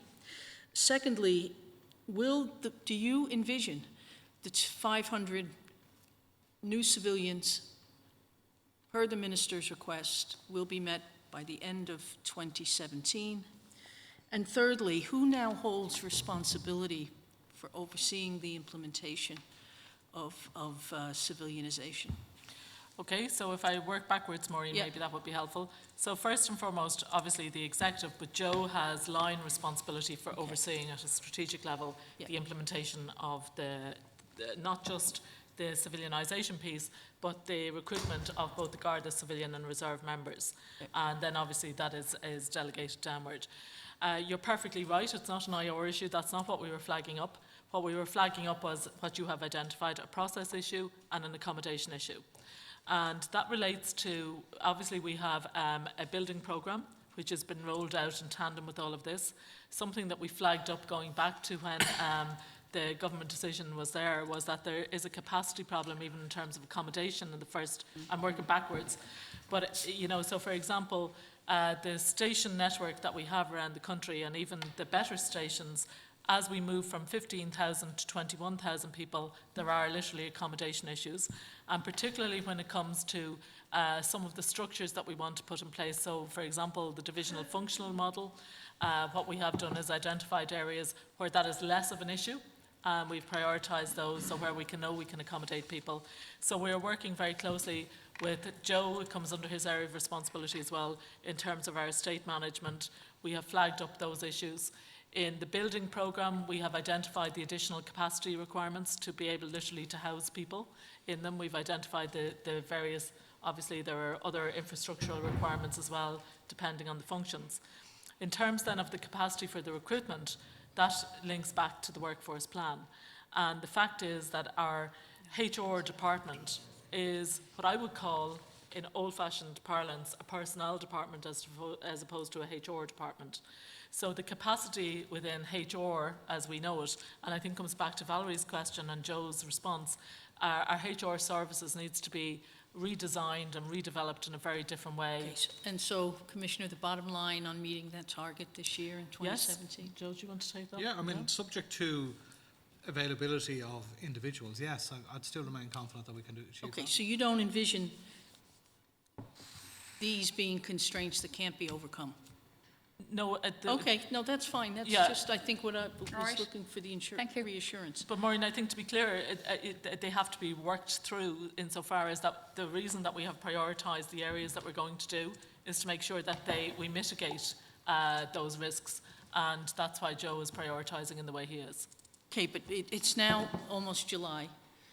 Come December, will the authority and/or the minister be told that target can't be met, or is substantially met, or... You're asking me today, do I believe that the target can be met by the end of the year? I still believe the target can be met by the end of the year. That's fine. Okay, That's all we wanted. that's fine. Thank you. Yep. Before we move on, just to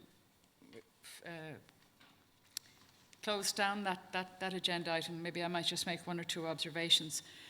I guess it seems to me, and maybe my colleagues might agree, that we learned something new today, because I never heard of MRP Plus before. And we have been concerned about how the governance of the items that are not under the STO structure are managed to make sure that they are delivered. So that was a very helpful exchange, and moving towards one report so that we can have a line of sight on all of the pieces in changing policing in Ireland, not just the ones that are under Aidan's remit in the STO. So that's very helpful, and we'll work through that with you through the Organisation Development Committee here on my right. And I guess the other observation that occurred to me listening to the conversation is it was good, Commissioner, that you reminded us of the additional values, including the word service. And I'd like to invite both our organisations to ban the use of the word police force, 2 words. The organisation, Garda Síochána, is called the police service in the Act. We work very hard, and I know you do. So I'm just really acknowledging that you've put that word in your values. And that communication strategy that Aidan and Moling discussed, if I see the word force in that, I'll be writing to you. I think we should all actively, I mean, it's in the vernacular, I'm not in any way complaining about it, but I think if we all actively adopt the word, it will have a huge impact on that culture piece that you put at the centre of your vision. Well, I think certainly in answer to, I think it was Patrick Mulling's question, even the emphasis on service has actually began a cultural shift, and you will hear occasionally people talking about the other word, but we have, since 2014, we have in line with the legislation, and I see my press officer laughing up here because he's heard that before. So yes, we have, certainly. I think that's very welcome. All right, thank you. I'm now going to move on to our next item, which is about policing preparedness, including for major emergencies, and Judith has a question or two for you.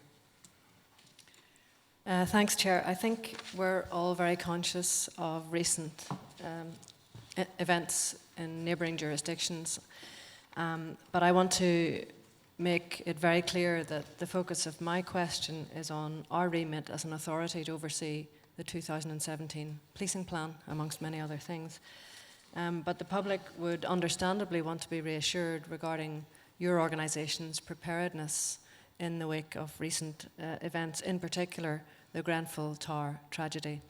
And in this year's policing plan, there is a specific section in Section 3, paragraph 18, regarding ongoing planning, risk assessment and operational preparation for major emergencies in conjunction with major emergency partners. And the target is to conduct regular training exercises. Just for the benefit of people in the room, the target is conducting regular training exercises in each region in preparedness for major emergencies. So obviously, in the wake of recent events, I'd like to ask you how many training exercises have been conducted? What learning has come out of those training exercises? Is there any particularly good practice that you would like to point to? And how do you share that good practice across the different regions? And finally, how do you apply the Code of Ethics to your emergency preparedness, planning, resourcing and decision making? There's a lot of questions there. In relation to the training, I don't have actual numbers of the number of training exercises that have happened. Deputy Toomey was to bring that to the table, and I'm afraid he had a chance to pass it on. But in your monthly report, it is assigned as on target, so I'm presuming you Yes. must have a means of recording all of those training exercises and how many have there been. It would be very helpful if you would perhaps come back to Of the course I will, committee yes, yeah. with that. Yes. Maybe on the broader issues, because as I say, the National Major Emergency Framework is in place. And what we do have is we have interaction with all of the other agencies. And obviously we play a key role in the National Major Emergency Response Group. And there are lots of various exercises. So we are absolutely on target and we can provide with the numbers. And what we have is right across the regions, we have a person who is responsible for that. They feed into the NMAR group. And the tabletop exercises are there. We most recently agreed a protocol which on Garda Síochána had laid out in a subgroup of the MARG. And we most recently agreed a protocol with the overall group, which obviously comes under a different department than our own. But obviously we play a key role. In an event like Grenfell Tower, obviously there are different lead agencies.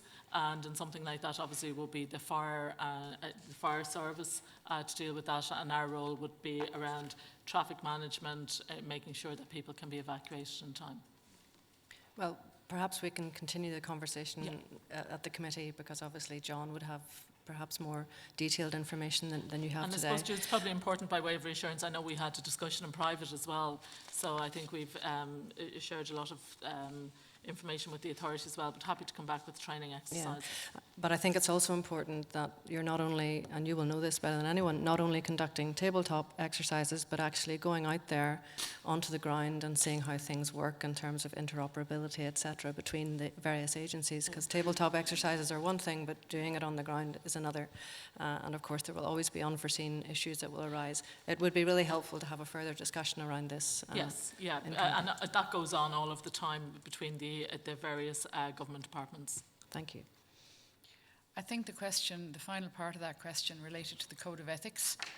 And while you mightn't have data, Deputy Commissioner or Commissioner, do you have any sense of how the Code of Ethics is knitted into that major emergency training? Absolutely. The Code of Ethics is part of our operational model. And obviously the operation model is what gives effect to all of the interventions around major emergency planning. So yes, the Code of Ethics and the principles around the Code of Ethics are actually replicated in the operating model and all of the elements of that. In the decision-making model? Yes, yeah. And in our operating model. So the decision-making model is at the core of the operating model, so obviously it spirals out. Thank you. Thanks, Judith. Okay. Thank you.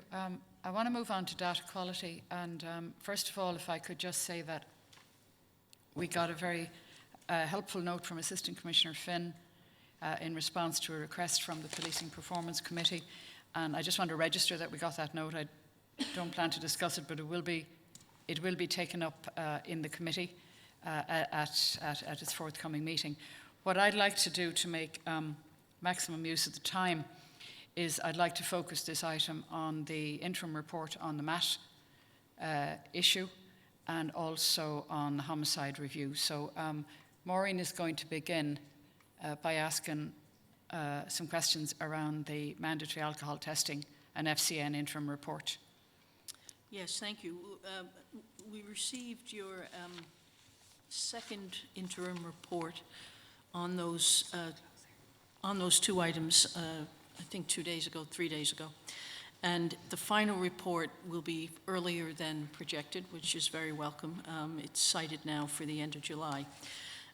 In the second interim report, both subjects, the alcohol tests, mandatory alcohol tests, and the fixed charge notices, there is a detail of the steps that have been taken thus far and being taken in finishing out the review of those. And it certainly looks to us very thorough. And so we look forward to getting that review. Things like random sampling, analysis of the incidents, interviews in divisions, and with divisional and district officers, etc. a review of training and supervision. So it does look, we want to acknowledge that it does look on both subjects very thorough. But what I wanted to ask you is, this has come up obviously a number of times. This first arose with the authority in early 2017, early this year, and it's come up in different ways with the authority and in the public arena, particularly in the first quarter. Could you give us at this point, so you're pretty well advanced, not complete, I understand, but can you give us some indication of your preliminary assessment of what occurred that resulted in the significant overcounting in the mandatory alcohol tests and in the fixed charge notices issue? If we start with the alcohol test first, because that's probably the one that's less straightforward. I think, again, John Toomey, who is dealing with that, John isn't here. So other than what we have in the content of the interim report, but it is only an interim report, and I suppose we're very cautious that it's not finalised. And in Michael O'Sullivan's report, what he says is that he will, and as you say, Maureen, he will have it finalised. But it's a combination of factors. So it's very hard to weigh up which factors are which, and that's the piece of work that is continuing. And Michael will have that ready for the authority. It's like the mystery tour. I think we're very interested because we don't have a public meeting again until September. We're not asking for a definitive view or findings. We're asking for some kind of indication. I mean, from my point of view, just as a layperson, the fixed charge notices things seem to me more procedural, whereas on the face of it, the alcohol testing, overcounting seem more behavioral, but I don't know if that's correct. Can you just give us some indication of what direction the findings are going in?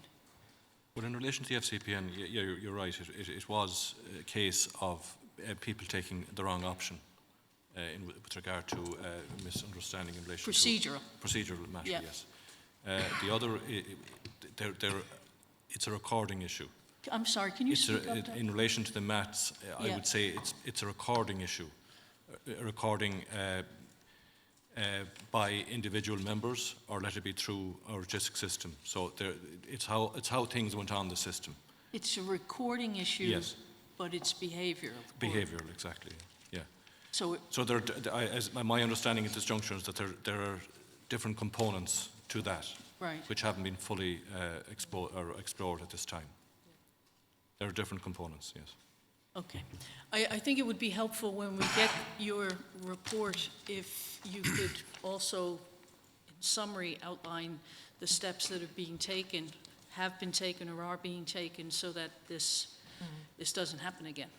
And Maureen, I think what you'll see in Michael's report... And whether there's any discipline involved. Yes, and Michael's report has indicated that. He hasn't arrived at his conclusions and findings yet. So what he indicates in his report, that will be all available, and he will have a full analysis and evaluation of that done by the time he completes his final report. Thank you. Thanks, Maureen. Anybody want to follow on that item? I guess our concern, Commissioner, is that this is the second interim report, and I suppose both of them are simply a list of activity. And one would have thought if the final report is imminent, which this document says it is, that we'd be getting past a list of what the Assistant Commissioner is looking at to the beginnings of some analysis. There's no analysis at all. But, Chair, in fairness, what is said here, that the final report will include conclusions, findings and proposed course of action. So that's why this is an interim report, just to update the authority. But the final report is not concluded as yet, and there is an evaluation and an assessment ongoing, and when that is done, that will be included. No, I understand that. I'm simply saying an interim report normally includes preliminary analysis and not a list of activities, especially when the final report is due in less than 3 weeks, according to this document. Anyway, I'll leave that one there. Can I turn to the issue to do with the CSO? Community confidence is impacted whenever the Central Statistics Office postpones publication of crime statistics. Fairly or otherwise, that tends to be the narrative. So I wonder if you could assure the authority and by extension the community about what are the issues that are delaying the publication by the Central Statistics Office of the first quarter crime statistics, and do you have a timeline on when they might be resolved? Shall I take it? If I may, there's two sets of broad issues here, just to try and kind of paint out the problem. The first relate to issues which were identified by the CSO. And in order to understand these issues, it might be helpful to provide some context. So these relate to incidents in what's called Group 1 homicide offences as a whole. Now, this is really important to remember. Group 1 covers not only murders and manslaughters, but it also covers something called dangerous driving leading to death, or dangerous driving causing death. So an example of the latter incident might be someone who's driving a vehicle at excessive speeds in a built-up residential area and leads to a pedestrian or a cyclist's death. That's dangerous driving causing death. Many of the issues that were identified by the CSO relate to these incidents. So I know people think about homicides in the traditional sense of murders and manslaughters, but there's another group in there. So I think that context is important. And the other context I think it's important to do is that the incidents that we've been talking about with the CSO, all of them have actually been identified as homicides. So they're not necessarily classified as anything else. They are actually homicides on our system. But the CSO's concerns relate to the fact that some important additional pieces of information were either missing or incorrectly applied to the incident. If I can break those down for you now. So what we did was, working with the CSO, they began to identify issues, and we looked at how they analysed it, and we replicated the analysis in-house. So we looked at just over 1,400 incidents between 2003 to May 2017. Now 1,300 incidents in the whole of Group 1. And 3 issues emerged. And these, in a sense, replicated what the CSO found as well. So we're finding roughly the same things, both the CSO analysis and ourselves. So the first one was that there were some homicide incidents that did not seem to have an injured party attached to them. Unfortunately, this arose simply from the fact that the injured party had not been flagged on the incident. There is a mechanism on Pulse to say that this is the injured party and the injured party is deceased. The flagging process didn't occur. It was as simple as that. It was an error in the way that is that a data entry error, or is it? Okay. So that's now actually been rectified. So this occurred in about 85 homicides. So that's about 6% of the incidents that we had a look at. The second is there are cases where multiple incidents occur. So let me give you the example, again, coming back to dangerous driving. In the case of dangerous driving, we have the roads incident as one, and we have the homicide as a second. And what our crime counting rules often say is you have to case the two, and you have to count the most serious one for statistical purposes. What was unfortunately happening was that while the casing was happening, the wrong incident was being flagged, the minor incident was being flagged, which meant that for statistical purposes, we weren't counting the homicide. We've had a look at the database. This occurred in 63 cases. That's about 5% of the incidents reviewed. Those have been rectified, so we've changed the flag on them. Can I just ask you the import of that? Does that mean that the statistics have been understated by 63, if I'm hearing you correctly? Yeah, if I can come to the final bit. Okay. There's,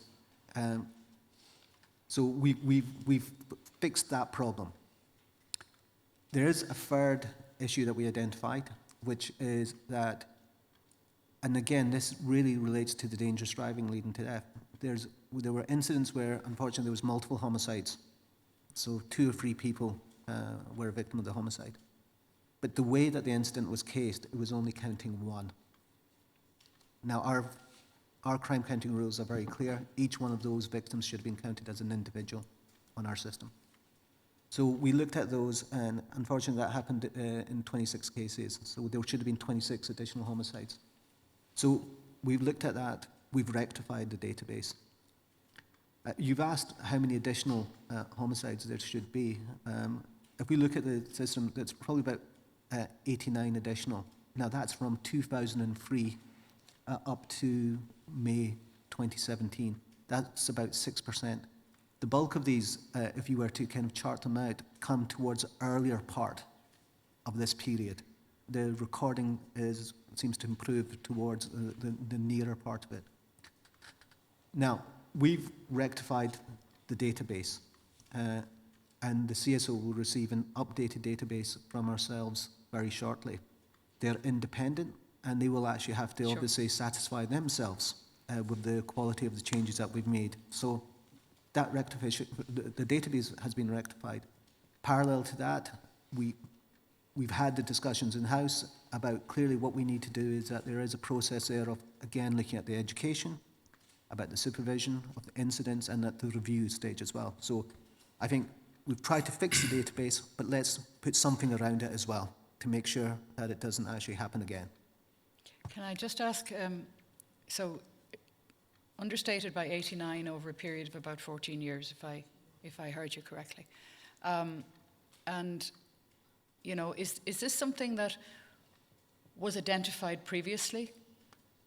Because there have been numerous reviews. This is about the third suspension by the CSO. No, this is a new problem. It was never identified before, no. Even in the previous reviews, it wasn't identified. And Vicky wants to ask a question. I won't move on, Vicky, don't worry. I just want to be sure I'm understanding this correctly.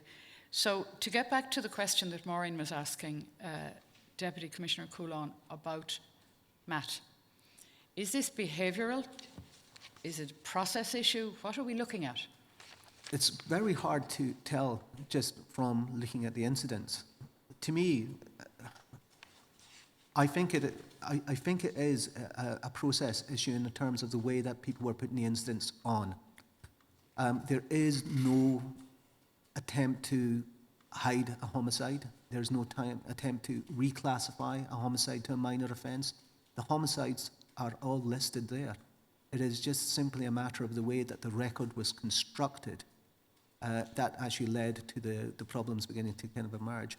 So I do think that there is a job here to, and that's where I think there is it's about education, it's about supervision, it's about kind of getting the process right.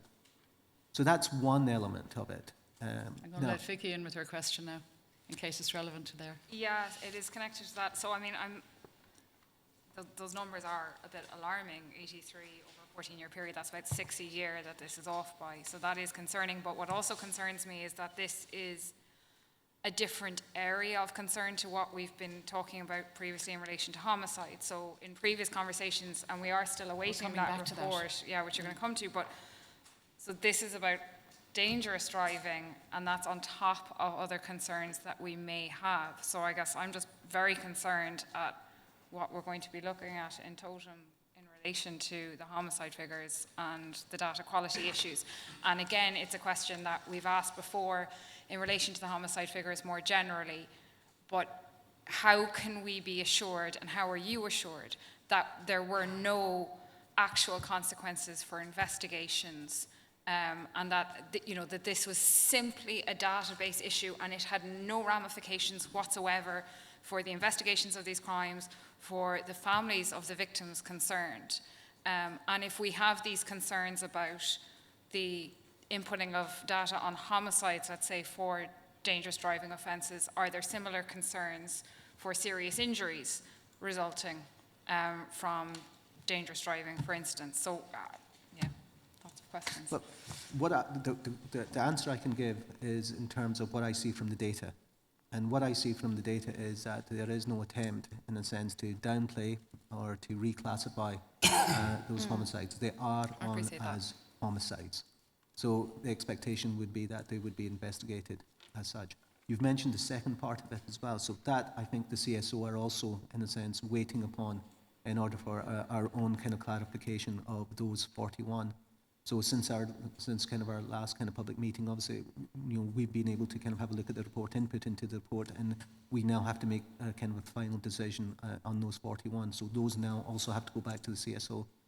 So again, I think Deputy Toomey is going to be looking at putting in place a group which actually, again, brings about learning some of the lessons. So we want to kind of rectify the problem, and if there was any issues in terms of the recording and the processes around that, as well as perhaps some kind of, if there are any investigative issues as well, to get around that and make sure that it doesn't happen again.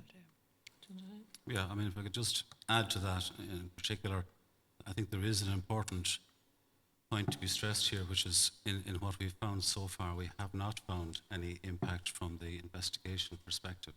I mean, we're dealing with a classification issue as far as the 41 that we drew the attention to previously.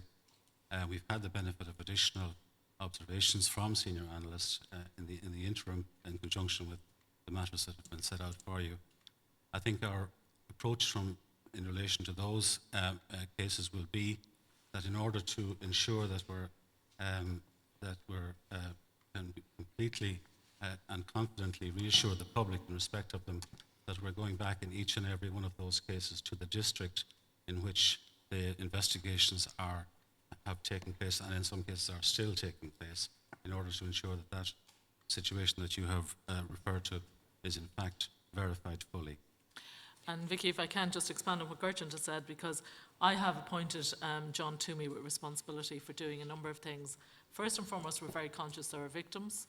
There are families of victims or there are victims that are there, and we want to make sure that we can provide the assurance to victims in all of the cases. As Gertrude and Eugene have said, so far we're satisfied that all the cases, but I've asked John Toomey to oversee an in-depth review and to make sure that we can provide those assurances. So we'll be able to do that at the September meeting and even before it. Sorry, Secondly, Commissioner, what can I Gertrude- just on that point, and then you can come back on the broader issue. When we last met in public session, we had a conversation about this review, and we were left with an impression that the review was virtually completed and that a report was available.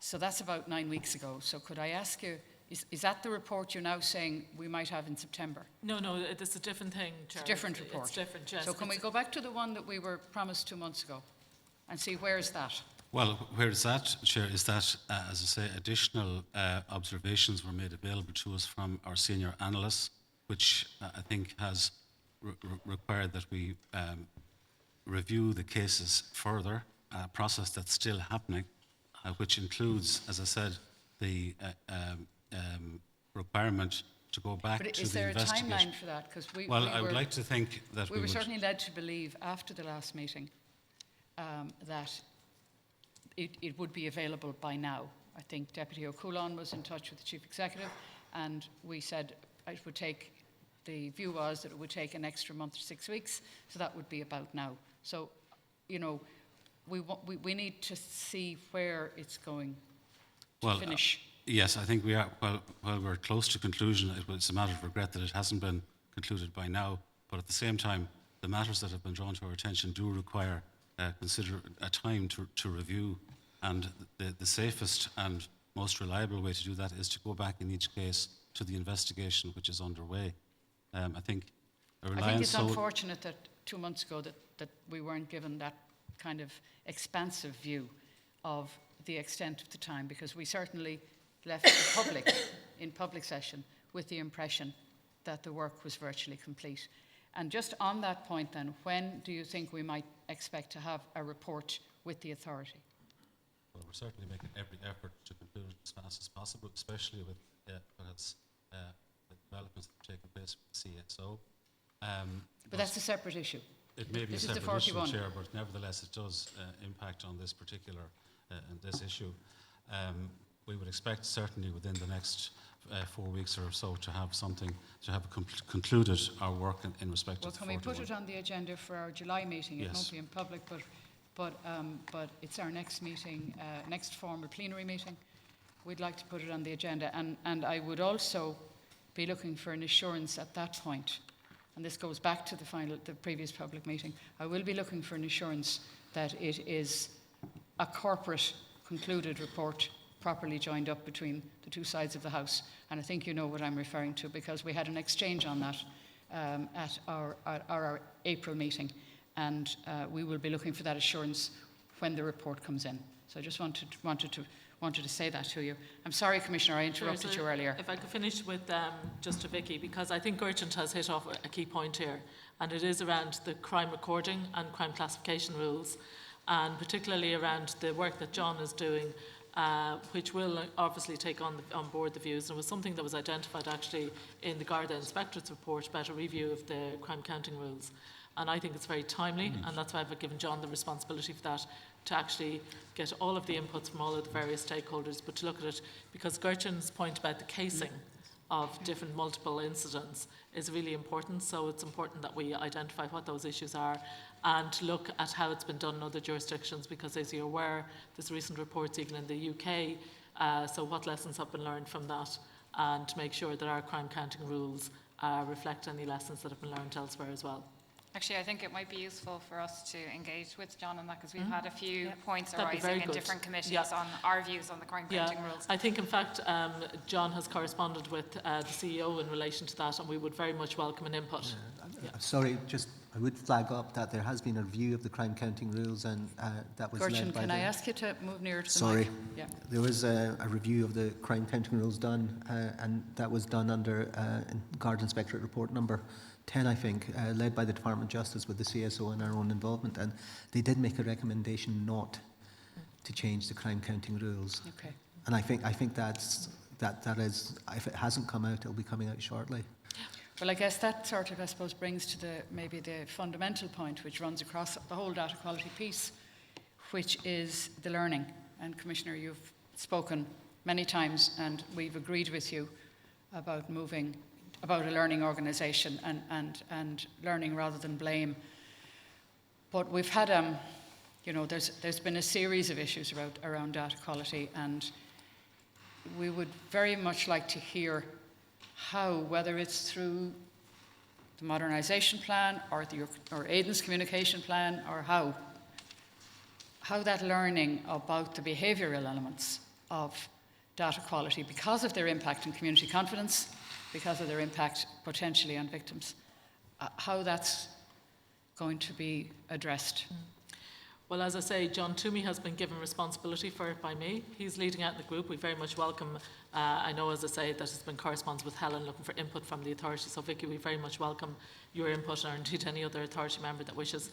And it is taking on the learning. And as Gertrude said, there was a review done, but since that review was done, there are additional learnings. It's the behavioural learning I'm thinking of. Yes, but both, Chair, because there are process issues as well, and there are behavioural issues. So taking on board the learnings from other jurisdictions where they have encountered similar difficulties, what we are doing is taking on board the learning from that and engaging to see what corrective actions have been put in place in those jurisdictions. So I think the wealth of the learning is going to be from bringing all of that together. If there are behavioural issues, there are certainly training issues, training interventions that we have identified that can be taken. Gertrude has made the point about the awareness, and this is an ongoing perennial issue around the accuracy of data recording and data entry in particular. And again, speaking to the civilianisation programme, making sure that we get the right people including the Executive Director of Data Quality, who will be giving specific responsibility. We are waiting the job description with eagerness. Yes, for that position, because we completely agree with you that it's a very important post. And Chair, what I can say is I have emphasised to my colleagues here the importance and the urgency with which I want to see that post been filled. So you can take it that we're on page on that, because this is a critical key component. It's part of the cultural change. It's also part of our assurances, both to ourselves, to you and to victims, that actually that has been taken with seriousness. So well, we look forward to it, because we're very keen to approve that position.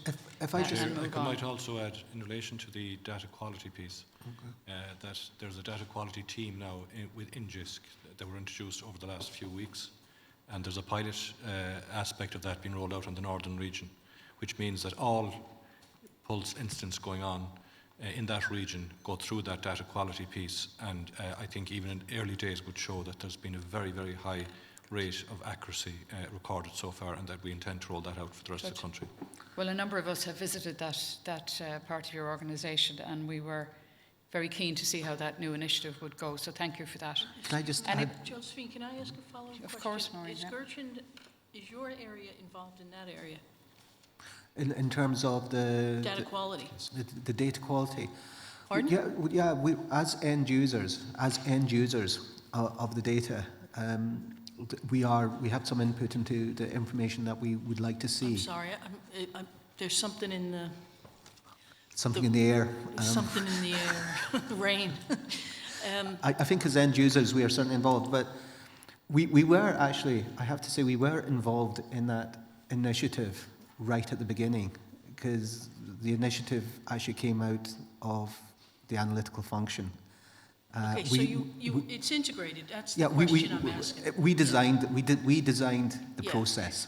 So we designed the process. It's been adapted a wee bit on the basis of an evaluation that was done. But in a sense, what's being rolled out is what was initially designed in conjunction with GISC and in consultation with senior officers in some pilot areas, and has been adapted on the basis of the evaluation. I just also want to kind of say to yourselves that, you know, there is always a kind of the move towards technology when we're looking at data quality issues. You know, how can the machine make it, you know, fix the data? And I think one of the lessons we're learning from ourselves is that you talked about the behavioural issues, and I think that is on our agenda. So I do sit as part of the data quality group chaired by John Toomey. So I'm a member of that, and part of the conversation is shifting towards saying, well, it's actually making people aware. It's making people aware of the value of the information that we have and how that flows into supporting the operational activity that feeds into all the work that we do. So it's not just, you know, that is firmly on the agenda, and we are, you know, we're talking to the college about how can we kind of fit it into some of the work that they're doing. So it is there, and we are, and, you know, it is well within our sights about it's something we need to address. Thank you for that assurance. Just one thing I just want to add what Gertrude has said there. As of the last 12 months or so, Gertrude and his team are central to involvement at an early stage in terms of the design of any project or piece of technology that we're introducing into the organisation that may touch on information or data as well. So there are central informants to shaping projects that can give us further reassurance in the future. Okay, thank you, Aidan. Anybody else on data quality before we move on? No? Okay, thank you. And we're now moving on to the Commissioner's monthly report. And Vicky has a couple of questions. Yeah, thank you for the report, Commissioner. I'd like to touch on a couple of different things that arise within that report. The first that I'd like to mention is the issue of detections, which is a matter that people like Gershon that have been attending the Performance Committee over the last 18 months will know it's an ongoing grave concern that the committee has. Since we've been, so within the Commissioner's report we have the monthly performance against the policing plan, and very consistently detections has been off target for burglary, for robbery, for sexual offences, and for assaults. And obviously bringing criminals to justice is one of the core functions of An Garda Síochána. And we've been trying within the committee to kind of push to understand what are the matters that need to be fixed in order to turn that tide, I suppose, and improve the detection rates. And we also note within your report, you know, one of the other factors in the performance against the plan is that we're off target for increasing the proportion of detections correctly classified on Pulse. So not only are detections falling, but we're not improving the recording of detections on Pulse as well. So there could be even greater concerns about that. And I suppose the committee kind of wanted to raise it with you, Commissioner. What is your understanding of the issues in relation to the detection rates, and what is and can be done in order to remedy that? Okay, so again, unfortunately, John had to go away because John actually has been given responsibility for this, and he has his crime coordination meetings which actually look at exactly what are the corrective actions that need to be taken and what are the root causes.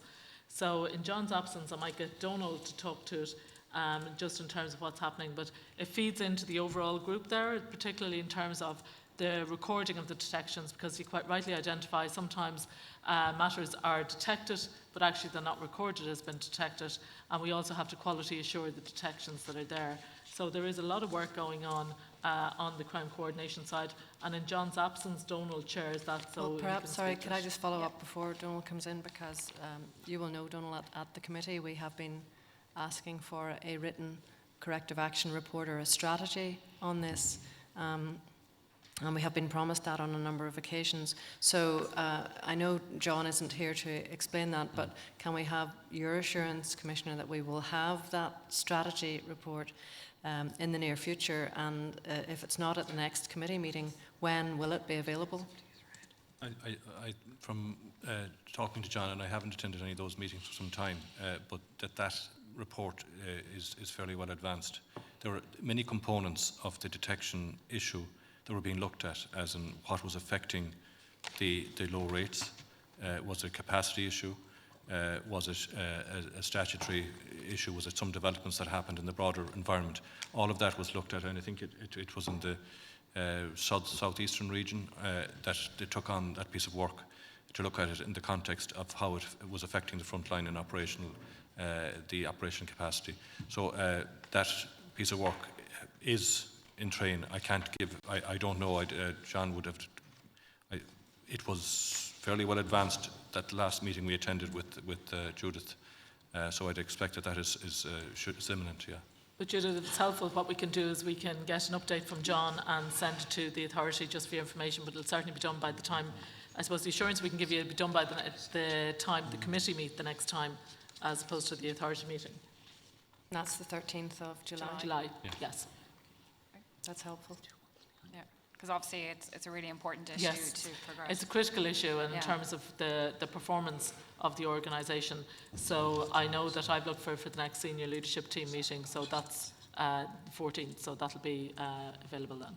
But in particular, the violent crime and the assaults have dropped by over 17 percentage points. That is a very significant drop in detections. So we're not talking about a small drop here, we're talking about a very significant drop. And you talk about service and victims being at the centre of what you do. Well, there are victims of violent crime here who clearly are not getting a good service. And another issue which I wanted to raise, stemming from the Commissioner's report, is the Code of Ethics.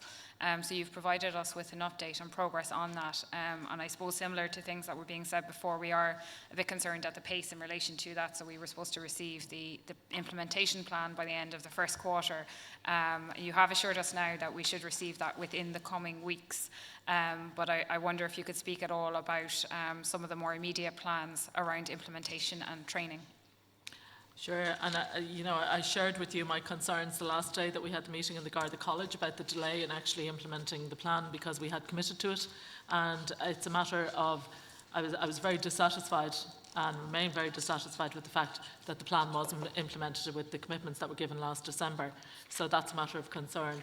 So Don, do you want to go through what we have? What we have begun implementation, as you know, Pat Leahy has taken lead responsibility. So we can talk about it. Has taken over responsibility for delivering on that programme, which is it's been developed, and I think it will be available soon for your sending it down. The training has already started and the embedding has started. The senior management team, as late as 2 weeks ago, had a half-day session in relation to embedding it at that level. And we will be going on to another day session in the coming weeks as well. That's part of the plan. And then it'll cascade down into all of the regions. And the plan will give a detail in relation to the scheduling of all of that. And again, we'd welcome the input from the authority in relation to how that is embedded around the regions. But I think it's important to understand that, all of our meetings that we have held since, our management meetings, this is a central key element on our agenda, and will continue to be. And as we go out into the regions over the coming weeks, doing our inspections of the regions, it will be top of the agenda in relation to how it's being received, how it's being embedded, and how it affects that region from the point of view of what's in the schedule. And as we have said today, we sent an email to every member of staff with the Code of Ethics attached to it. and our view of how this needs to be implemented, and then the rollout of the training will follow. And so is it your intention that every member of the organisation will, you know, whether face-to-face or virtual or a combination combined learning process, will experience some direct learning rather than just a read and sign kind of situation? Yes, so there is a training plan, and we can share that with you. And obviously at the private meeting today we spoke about, and John has undertaken to do that, to give the times around that and when those training sessions will take place. Spoke earlier of the capacity of our training and CPD has been, capacity of the CPD has been increased, and we'd expect that's where the delivery will happen for the members of the front line. Okay, thank you. Do you want to ask about that? Yeah, I Maureen? had one question, Commissioner, on the crime trends, Section 7. In the Eastern region, they have gone up disproportionate to the other regions, the 4 categories, and consistently, I mean, it's across all 4 crimes listed there. So changes in property crime up 6% this year, 13% up in sexual offenses, 12% up in crimes against the person, and 22 and 7% respectively for criminal damage and public order. So in those circumstances where the data is telling you that crime has increased across categories, what in this case have you done, and what will you do going forward to try to address this? Okay, so at the crime coordination meetings that I spoke about, Deputy Commissioner Toomey, who has responsibility for policing and security, raises these issues with the Assistant Commissioner in the Eastern region, and then there will be, they will identify what the causal factors are in relation to these, and then to look and see what can be done. Sometimes, and Gertrude can indicate more on this, but sometimes it's caused by particularly spikes, maybe people travelling through a particular area. So individual criminals travelling through a different area.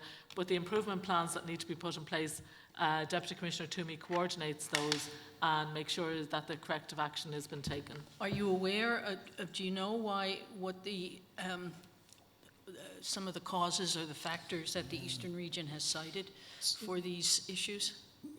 So the way that the analytical function works within the organisation is that we have people who provide kind of the national overview, but then we have embedded analysts at each region. So within the Eastern region, there will be people who produce monthly reports in terms of looking at those trends and patterns. And I suppose it's at that stage that what I do is I provide a tremendous amount of latitude towards the analysts, that when they see issues beginning to emerge locally, that they actually begin to proactively dig into them and provide some direction and guidance in terms of what's happening to the management meeting. So I have to say off the top of my head, I don't know in the sense of what was done with the Eastern Region report this month or the last month, but that's something which I could find out very easily for you and kind of share. Yeah, I think where we have those kind of consistent spikes, obviously it's bread and butter. We would want to know what actions you're undertaking in that area. And one thing we could propose, that if that's an area of interest, Maureen, is that the Assistant Commissioner for the region could come to one of the meetings and actually be in a position, because as Gertrude says, the granular detail is down at that level. So, and then Deputy Commissioner that would be helpful. We don't need them all. The regions go up and down. We know that, but this is consistent for year to date across your major categories of crime for the Eastern region. Yes. And I think that does require some examination we can arrange that. by us. Yeah. Bob? Thanks, Chair. It was just a concluding follow-up on the Code of Ethics. There's a very specific statutory obligation on you as the Commissioner to take such steps as are necessary, as the law says, in relation to each individual member. Do you have a sense of a timescale by which you will be able to have discharged that obligation in respect of everybody in the organisation? I would have liked it to be much sooner, Bob, and unfortunately, as you're aware, we had a number of slides along the way. But now that Assistant Commissioner Leahy has taken up that role, I don't have the exact timeline here, but I know that himself and Deputy Commissioner Toomey are putting in place a timeline, so we will be able to give that to the authority as well at the July meeting. Thank you, Commissioner. Anybody else has any follow-ups? Vicky? Just one final question on the Commissioner's report, which I suppose in part stems from the cyber attacks that we're seeing globally, I suppose, in the last few days. So one of the points on the performance against the policing plan is that you've not yet as yet managed to set up the cybercrime unit. So again, I wonder, do you have a timeline in relation to that? Yes, we do. There's a lot of work has been undertaken in relation to it, and it will be in place by the end of the year. Okay. All right. Thank you. We have just about on time reached other business. Just one or two things from me under other business to advise. We've already advised the Commissioner in writing that this week the authority contracted with a professional firm to carry out an audit on our behalf in relation to the mandatory alcohol testing issues and the fixed charge penalty notice issues, to find out for us independently what exactly happened, and, but more importantly, I guess for everybody, to provide reassurance that the fixes that have been put in place to prevent recurrence are actually delivering on that objective. So that audit will be starting very, very shortly on our behalf. So that's just a piece of information for, principally for the audience, because we've already advised the Commissioner. Anybody on my side want to raise any other business items? Commissioner, any other business items from you, or any final remarks? No, fine, Chair, thank you. Okay, well, we look forward to our meeting in July, to having some more of the reports that we need, and we're adjourned. Thank you. Thank you. Thanks.